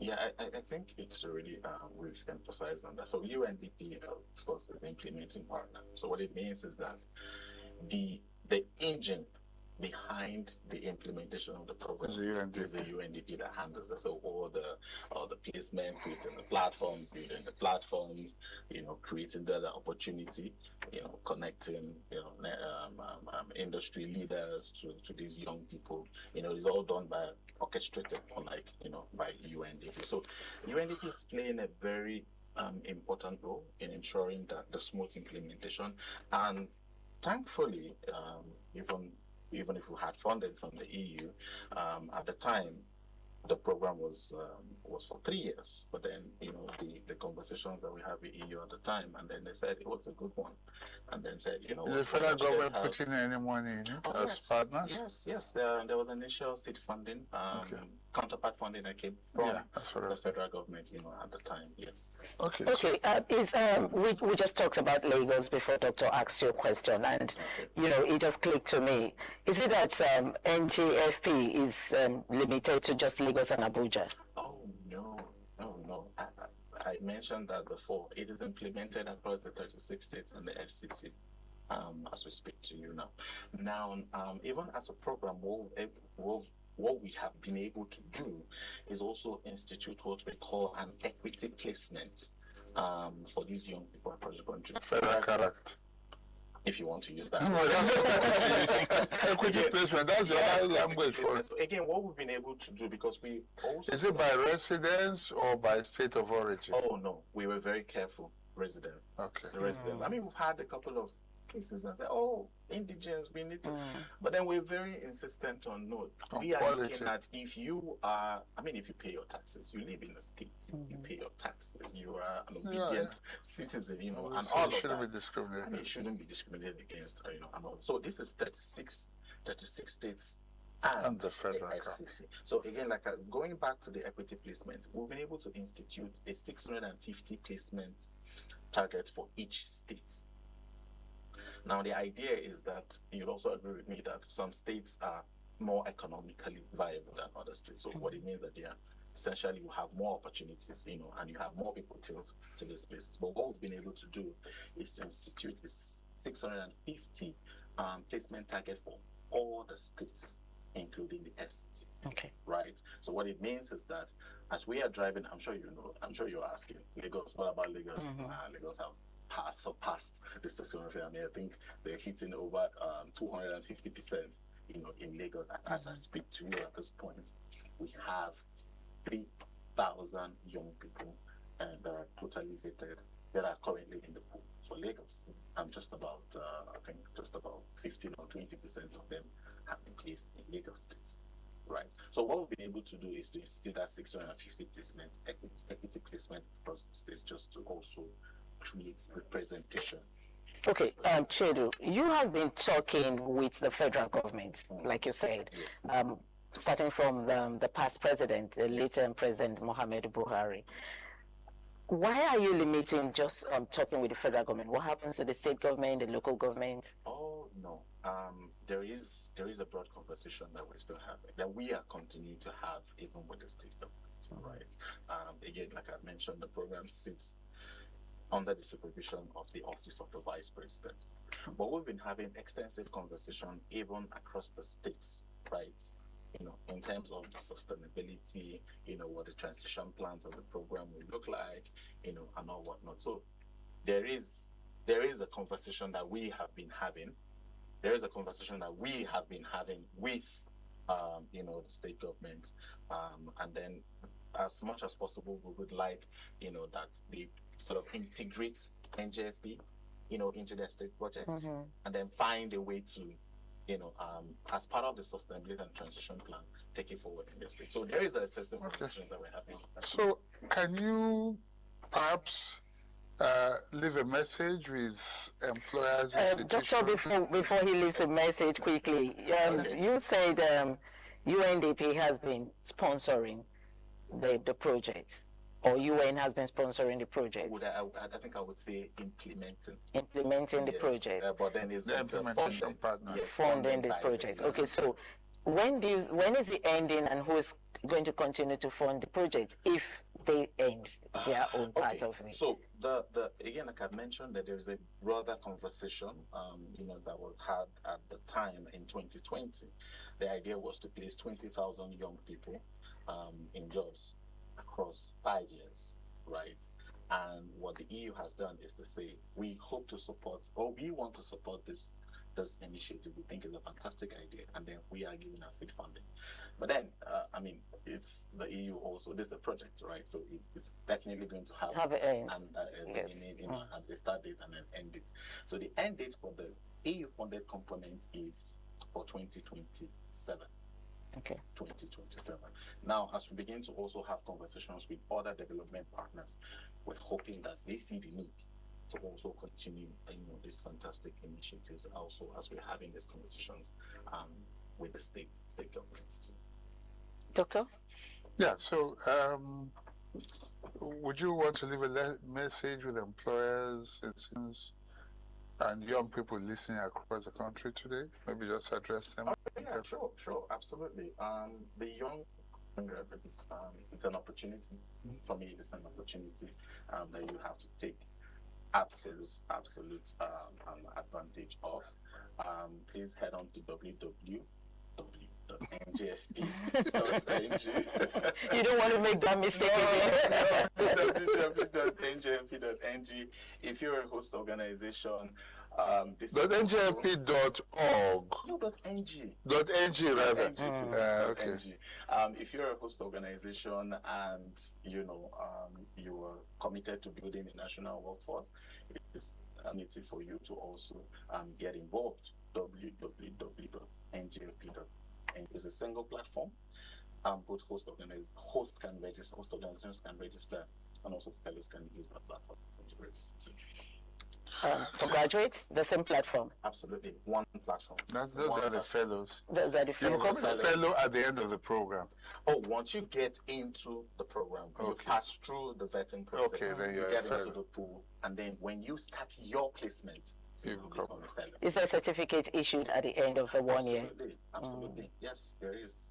And can you pass on the psychometric tests for future employers if and can the candidates request for the results of the test? In fact, it's also part of what we're looking at.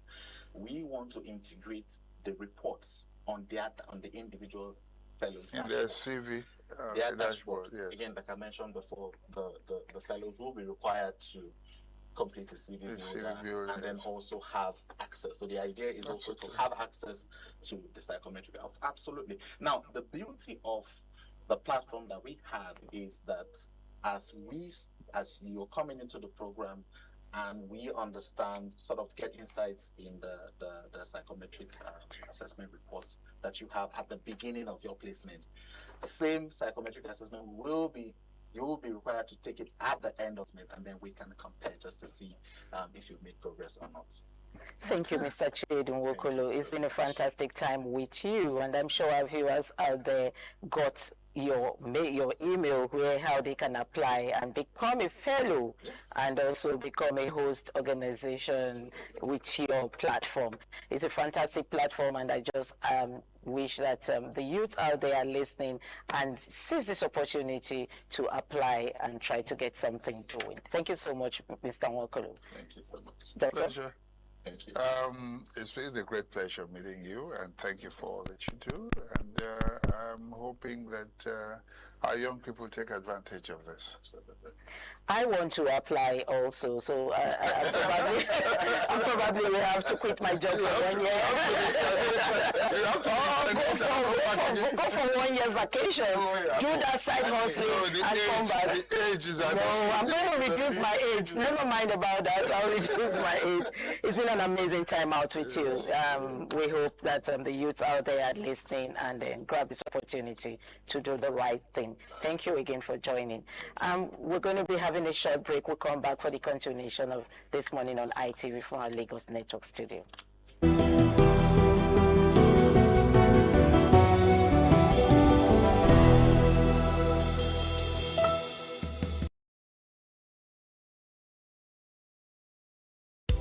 The threat of global warming is real. You have seen the destruction of lives and property as a result of incessant flooding. Make the environment a conducive place for all to live in. Stop polluting the environment. Protect the environment today. This message is brought to you courtesy Independent Television and Radio.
Some days, there comes the Ugemobo Festival, which the Oba celebrates outside the palace gate. A pavilion is built of red cloth where rites are performed to drive away all evil spirits still unsatisfied by the year's sacrifices. The Ugemobo Festival is to commemorate an event in Benin history which dates back to 1504 AD.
What does one do with a bunch of memories? Laugh about them, cry over them, or capture them? I know what I'll do with such memories. I'll showcase those memories.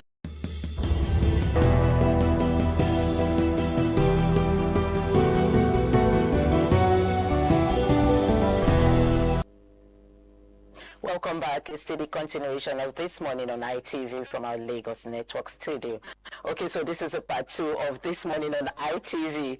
We have our guest in the studio. Before I introduce our guest, I still have my senior co-anchor seated here, Dr. Victor Ohai. Doctor? Happy to be here as always, and the conversation is continuing. I can't wait to speak to our next guest, and I think we're going to have an exciting time.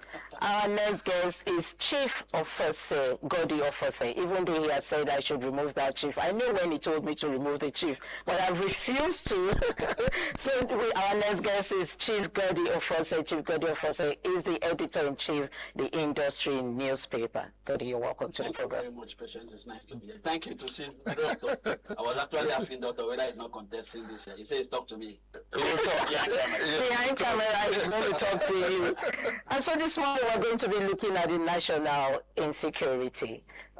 Is it going to be tackled collectively and nationally? Responsibilities? Are we going to tackle it together? Will that solve the problem? Doctor, I'm going to leave the floor for you.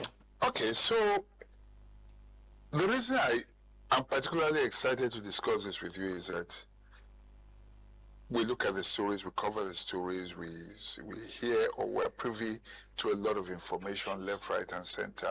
Even when you don't want information, also see the information comes to you about the situation. And we've passed through several administrations, and there are people we have vilified and said they are incompetent, they are incapable, and then we have seen people who have promised all the solutions in the world, and then they've been given an opportunity, and yet things are not even better. Where do you think the problem lies? Is it with us as a people?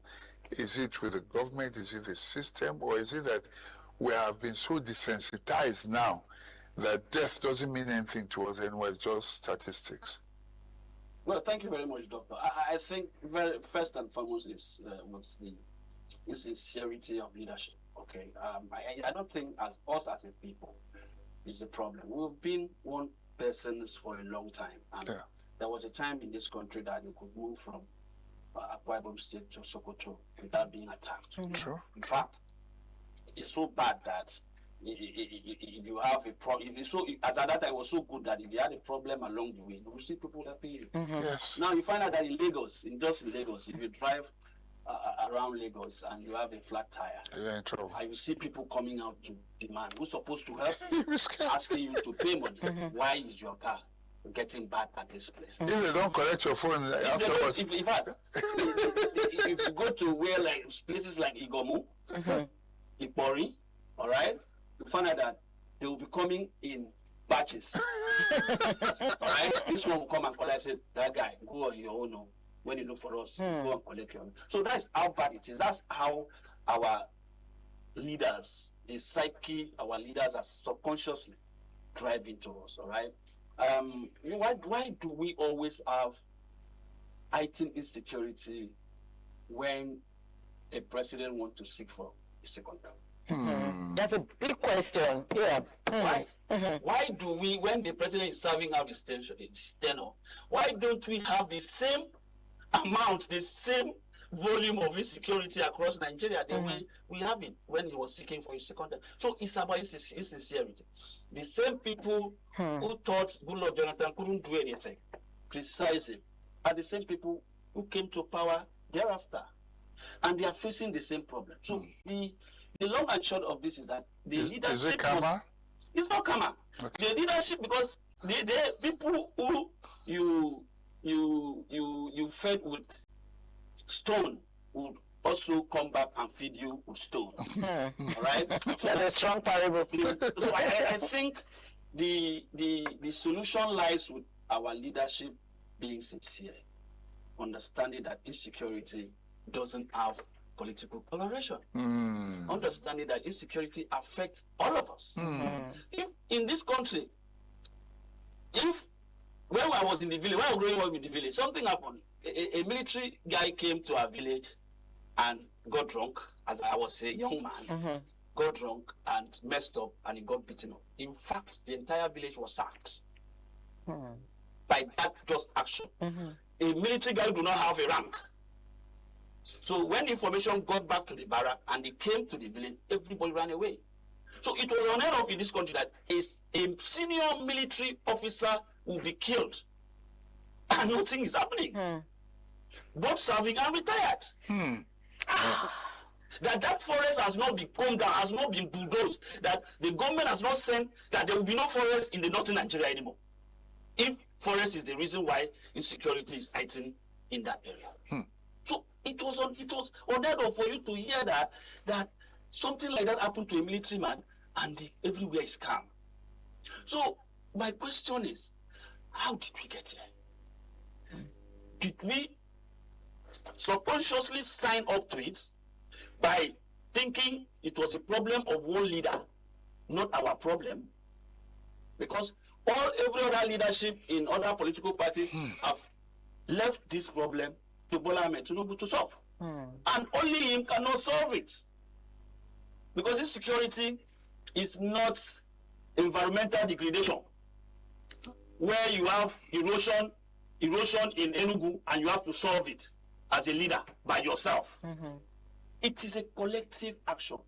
Every leader must come to the table. That's today. If anything happened to the Americans, other former presidents would not, other leaders would not leave it to, especially when it happens on insecurity, terrorism. It will not. You saw what happened in 9/11. Everybody came to the party and solved the problem. They found the person who did it and they nib it in the bud. But yeah, what they will do is issuing a statement. So the solution to this problem is that everyone, and the president, who is the current leader of the nation, must give everybody opportunity to contribute his own quota to solving this problem, not sitting down or demanding solution like an emperor. Okay, sorry. There's something you said that I just want to dig a little into. The fact that in the past, remember Odi? Yes. You touch one, they wipe you out. That is it. This was happening in Obasanjo's time. And then the rest of us are bloody civilians. If anything touches one military man. But it's not just because it's a military, because these are our national treasures. They protect us. It's in America, it's even veterans are well respected. Not even talk about those that are serving.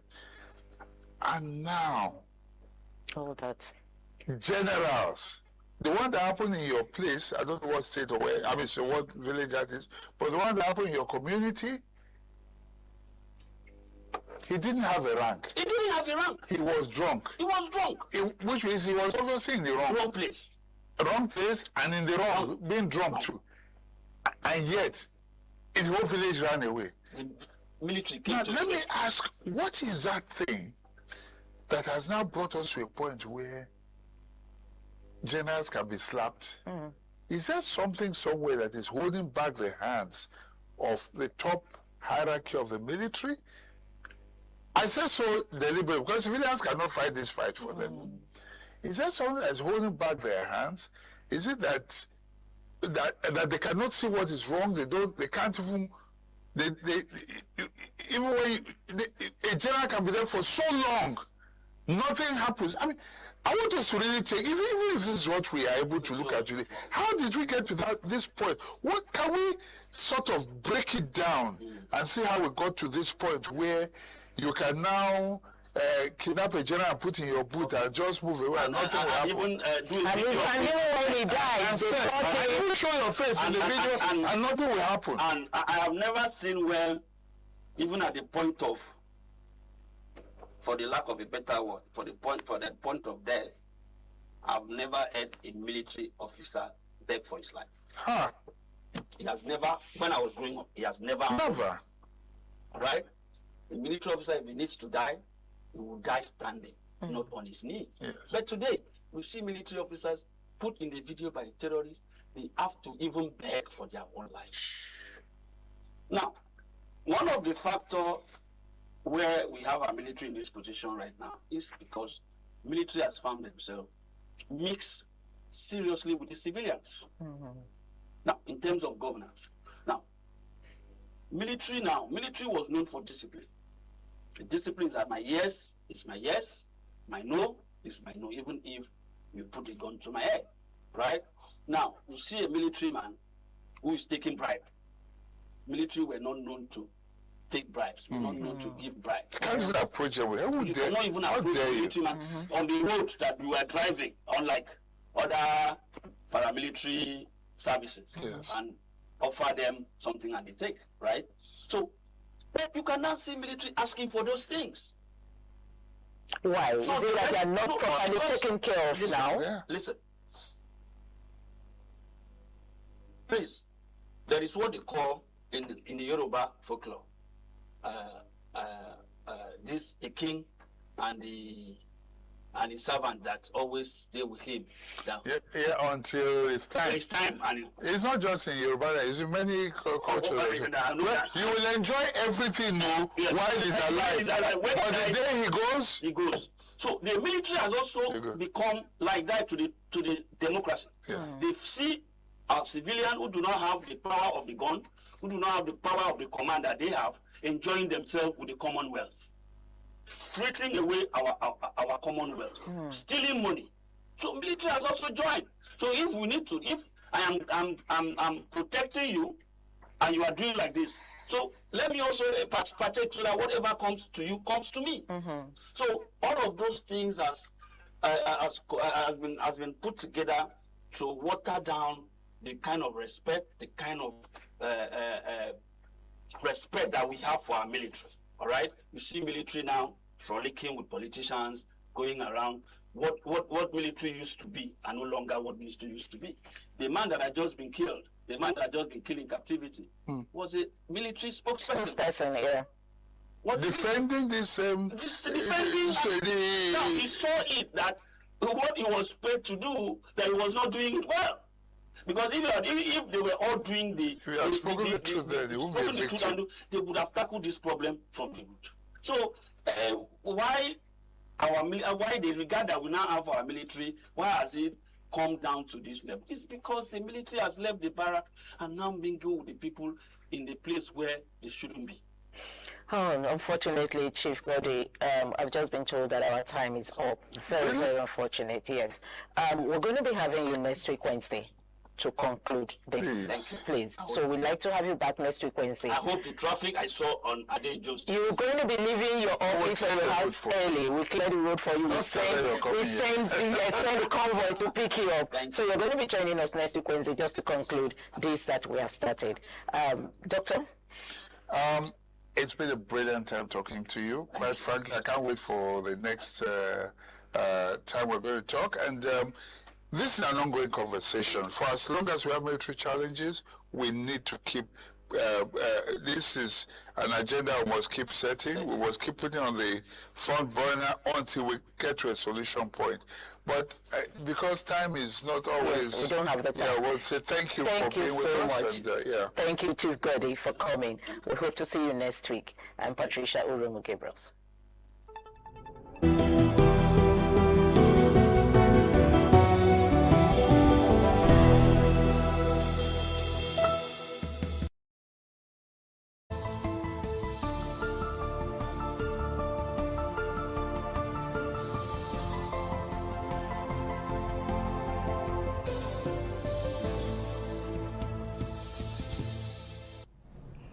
A beautiful morning to you and thanks for joining us on ITV News for this time. I am Harry Igboje.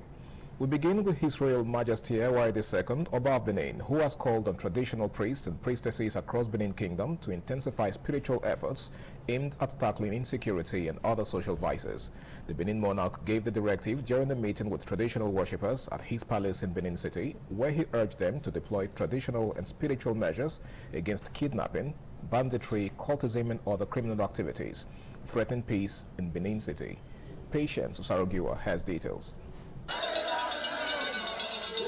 Traditional priests known as Idion Enikpia and traditional priestesses known as Idion Eniko gathered at the palace of the Oba of Benin in response to growing concerns over insecurity and criminality within the kingdom. Addressing the worshippers, His Royal Majesty Ewai II, Oba of Benin, stressed the importance of the traditional institution in supporting ongoing efforts by government and security agencies to restore peace, security, and social order in communities across the Benin Kingdom.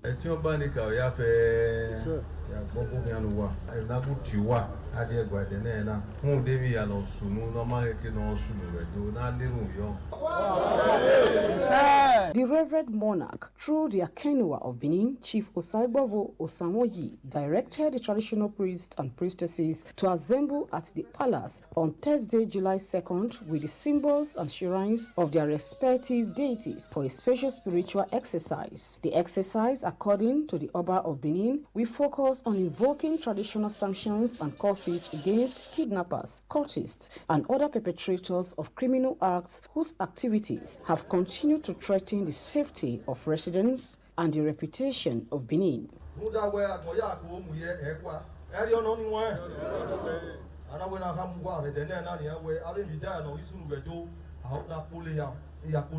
Some of the traditional worshippers commended the Oba of Benin for his proactive approach to addressing insecurity and pledged their full support for the initiative. We are here to eradicate all those evils that have been existing in this Benin Kingdom. As he called us, he have already pronounced that we should go and pray over it. I'm grateful that heaven have already recognized it. Our land, our ancestors have already recognized it. So there is no way those cultists and kidnapping will take place in Edo State. From Benin, Patience Osaugiwa, ITV News. Over now to Ekiti State, where the governor and candidate of the All Progressives Congress, APC, in last Saturday's governorship election, Biodun Oyebanji, has received his certificate of return from the Independent National Electoral Commission, INEC, following his victory at the polls. The certificate of return was presented to Governor Oyebanji by the National Commissioner in charge of Oyo, Ekiti, and Osun States, Mr. Samuel Lumeko, during the brief ceremony at the INEC State Office in Ado Ekiti. His running mate and incumbent Deputy Governor, Chief Mrs. Monisha De Afuye, also received her certificate of return. Speaking after the presentation, Governor Oyebanji thanked the people of Ekiti State for renewing his mandate, describing the outcome of the election as a clear endorsement of his administration's policies and programs. He pledged to deepen good governance, consolidate on the achievements of his first term, and accelerate sustainable development across the state. The governor said his second-term agenda would focus on improving the welfare of citizens, stimulating economic growth, expanding infrastructure, and strengthening key sectors of the economy.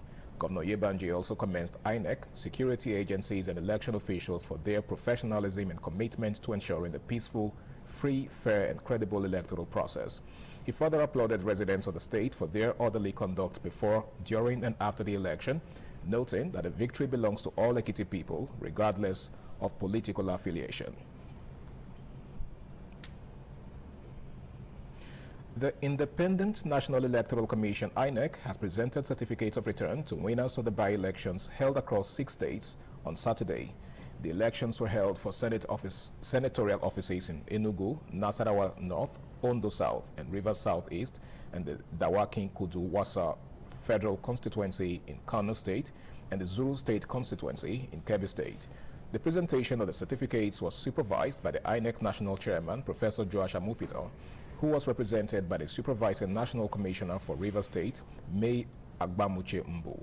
Amopito congratulated the winners and urged them to serve their constituents diligently, saying the most important responsibility is to represent the people well. He informed the gathering that INEC will also be presenting the certificate of return to the governor-elect for Ekiti State at the state office in Ado Ekiti and that of the Zuru State constituency at the state capital, Breni Kebbi. National commissioners representing the various constituencies took turns to present the certificates to the elected candidates, officially recognizing them as the duly returned winners of their elections. Reactions and counter-reactions have continued to trail the social media picture posted by the Edo State APC chairman, Emperor Jarrett Tinebe, on his wall, adorned in INEC Observer outfit in the just concluded Ekiti State governorship election. Efosa Wangwe was there.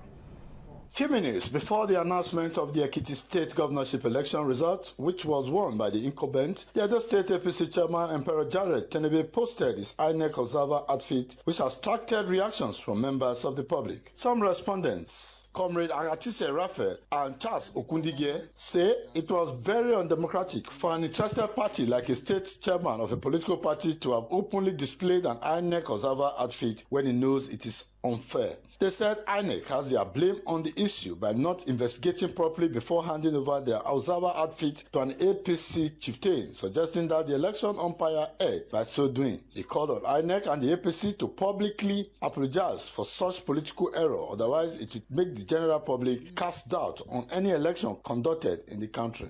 INEC is supposed to be an unbiased umpire. But how come somebody that we know is APC state chairman, not just APC state chairman, we are talking of somebody who is a fanatic as far as politics is concerned, was not taken as an observer. This is not good for democracy. INEC should wake up. They should not destroy this nation. By the time we know a real politician, serving politician, you are not using that person in any role at all. You are already biased. However, a former Labour leader, Olu Aderebigbe, sees nothing wrong in what the chairman did, believing that as a Nigerian that has freedom to act and observe election on behalf of INEC, it is not an aberration. Well, I don't think anything wrong in what he has done. He is a state chairman, and he was sent by his party to witness election to protect their own party. Recently, in a telephone conversation with journalists, the APC state chairman, Emperor Jared Tenebe, said the viral photograph was taken within the premises of the hotel he lodged. Tenebe further explained that he never left his hotel room to visit any polling unit and urged critics to put their house in order ahead of future elections in the country. From Benin, Efosa Wangwe, ITV News. Following the increasing rate of kidnapping and cult-related issues in Edo State, Governor Monday Okpebholo, during the parade of one of the kidnappers involved in the recent vegetable market kidnap, promised to set up a special court that will focus on such a criminal act. Sequel to his promise, the governor issued a statement confirming his application to the state chief judge. In this report, Afosa Wangwe sampled the opinions of residents over the governor's initiative. Now we are going to set up a special court to try kidnappers and cultists. Within 2 weeks, 3 weeks, we are done with it. And I will sign it, your execution. Commenting on the move by Governor Monday Okpebholo to set up a special court to try cases relating to kidnapping and cultism, some respondents applauded the development, saying the increasing rate of kidnapping and cult-related activities in the state is alarming, thereby making the state unsafe. The action taken so far by the state government through the arms of the judiciary to set up a special court is a welcome development, and that shows the readiness of the state governor to ensure that Edo is free. It's a welcome development. It's just for the CJ to constitute such courts, and because it needs to be tried expeditiously, issues of the court being engaged in other cases will not be there. That will make most kidnappers to stay away from crime. And I will still beg the governor to make sure he screens those judges very well, so that innocent will not go and be languishing in jail. They said the recent kidnap that took place at the vegetable market on Airport Road was the height of criminality, as it has sent wrong signals to persons outside Benin City and in the diaspora. The respondents advised the governor to follow due process in the establishment of the special court so that it can be backed fully by judicial dictates and not hurriedly constituted that will later be faulted, thereby making the process a wasted effort and an exercise in futility. For me, it's a good idea, but it doesn't also work the way the governor sees it. It requires the collective effort of all the umpires in the criminal judicial system. However, some judicial workers who preferred anonymity said establishing a special court without proper funding of the existing court to expedite proceedings is not something that can be predicated on mere pronouncement, but matched with action. From Benin, Efosa Wangwe, ITV News.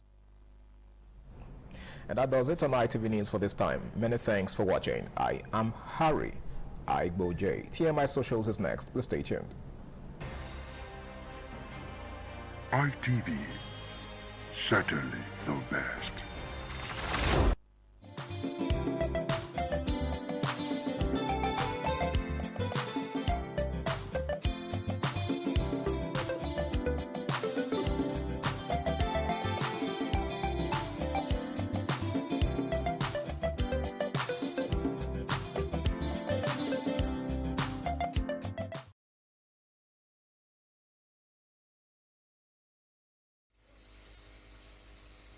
Hello, beautiful people. It's another beautiful Wednesday morning where we talk on trending stories on social media and, of course, to get to hear people's reaction on a particular story. All right, our first, trust you guys are doing good. Our first story this morning, we would be looking at, we saw a trending video on social media, where the River Police Commissioner confronts some officers over illegal roadblock and other immediate clearance. This particular video has been trending on social media, where different persons have been reacting, saying that, it is not proper the way he approached these police officers. And of course, the way we did to my socials, different people with their different reactions. Let's take a look at the video before we go to the reaction. Is that why you wear slippers and you're on the road? Because of the rain. Because of the rain. Let me see your belt. Let me see the belt you are wearing. Let me see the kind of belt you are wearing. Because of the rain. Let me see the kind of belt you are wearing to your uniform. Wait. Is this policeman? Is it Ania? Ania is you are a very responsible officer. Get his details. Where are you serving? Don't talk in no. Where are you serving? Where are you serving? My friend, keep quiet. Stop that nonsense. Safe highway. Better you to be disgracing yourself. You are disgracing yourself. You are not fit to wear that round. Get his details for me. What's your AP number? You. Why do you block road? Go and remove those things first. Why did you block that road? I'm talking to you. This one is not a policeman. No crest, oh. He's not a policeman. No, he's not. Are you a policeman? He's not. No, it's not He's not true. a policeman. Let me see your crest. He's not a policeman. He's not a policeman. What's your first number? 2417. When did you join the police? Come on, come on. Is he a policeman? No. Come on, he's not a policeman. Come. 24. 17. 34. Look at his own name tag. He's woven. He's cursive. This thing. This one, they are not in the police. Are you a serving policeman? Yes, sir. Interesting. Let's take a look at the reactions. All right, this user says, we should learn to treat police with dignity and respect. Everything in this video is wrong. Okay, let's take a look at another reaction. Godson says, this commissioner of police is doing a great job, and activities like this should be their normal routine though. Going around the state, all will ask going around the state you're serving, not just sitting in the office doing nothing.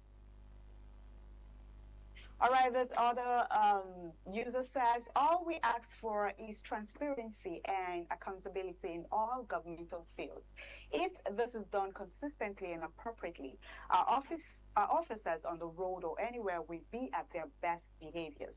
The government should also pay these officers a good salary to keep up with their needs. Okay, let's take a look at another reaction. This other person on the on X says,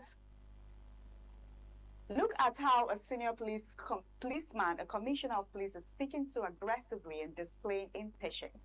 Nigerian is tearing up. Interesting, it's a tearing police. Let's take a look at another reaction.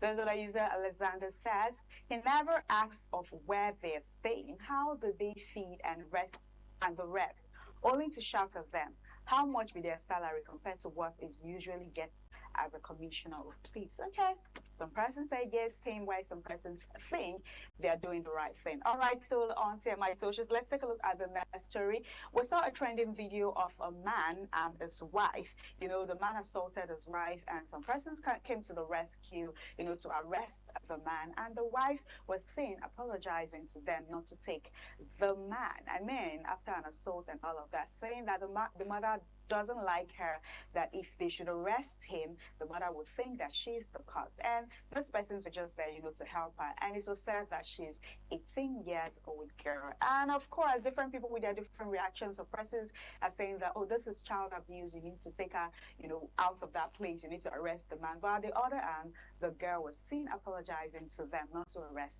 the man after assaulting her. Let's take a look at the video, of course, before we go to the reactions. How to kill? Leave her for me. Which wife that you are about to kill? Then leave let us see your wife's face. Let us see your wife's face. Leave her alone. Leave her alone. Leave her. Look at the person that beats him. Look at it. It's only as if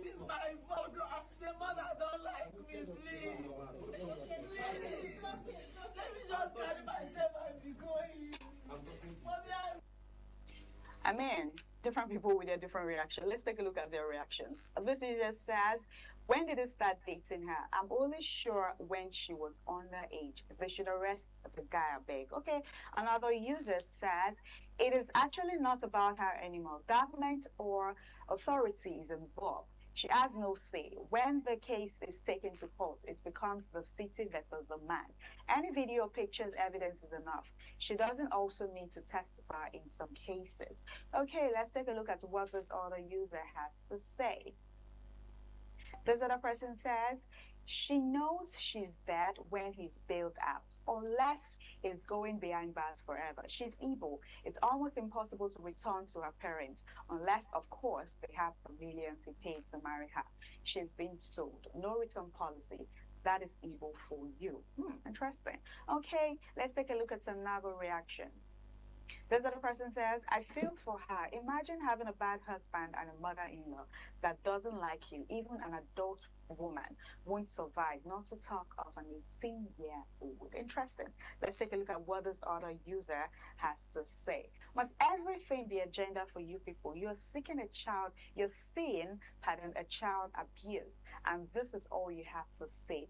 Interesting. Let's take a look at another story on social media that is also trending. We saw that the Senate had an emergency plenary session yesterday to talk on state policing, and here is what the Senate President, Senator Godswill Akpabio, has to say. He said President Tinubu sends a constitutional amendment bill to the Senate for establishment of the state police.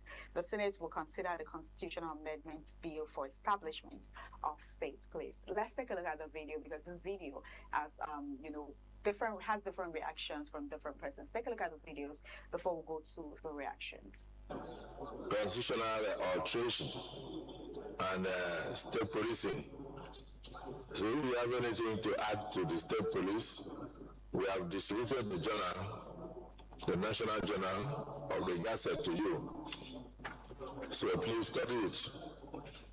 And then we have also distributed the report of the Constitutional Amendment, but maybe we distill it instead of taking everything. Take one or two items so that they can go fast to the state, and before we come back, they are ready. The states are promised to take it on the same day once they receive. So I just felt.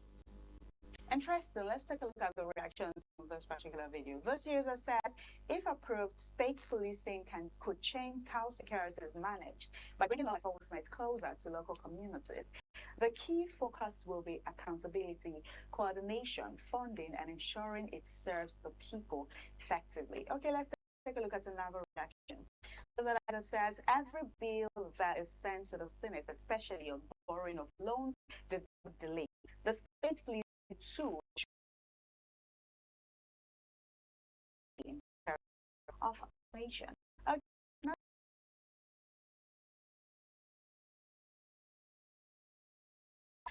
To support us to places an advantage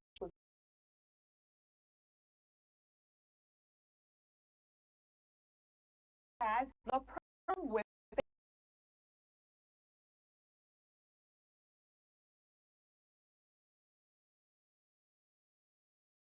okay,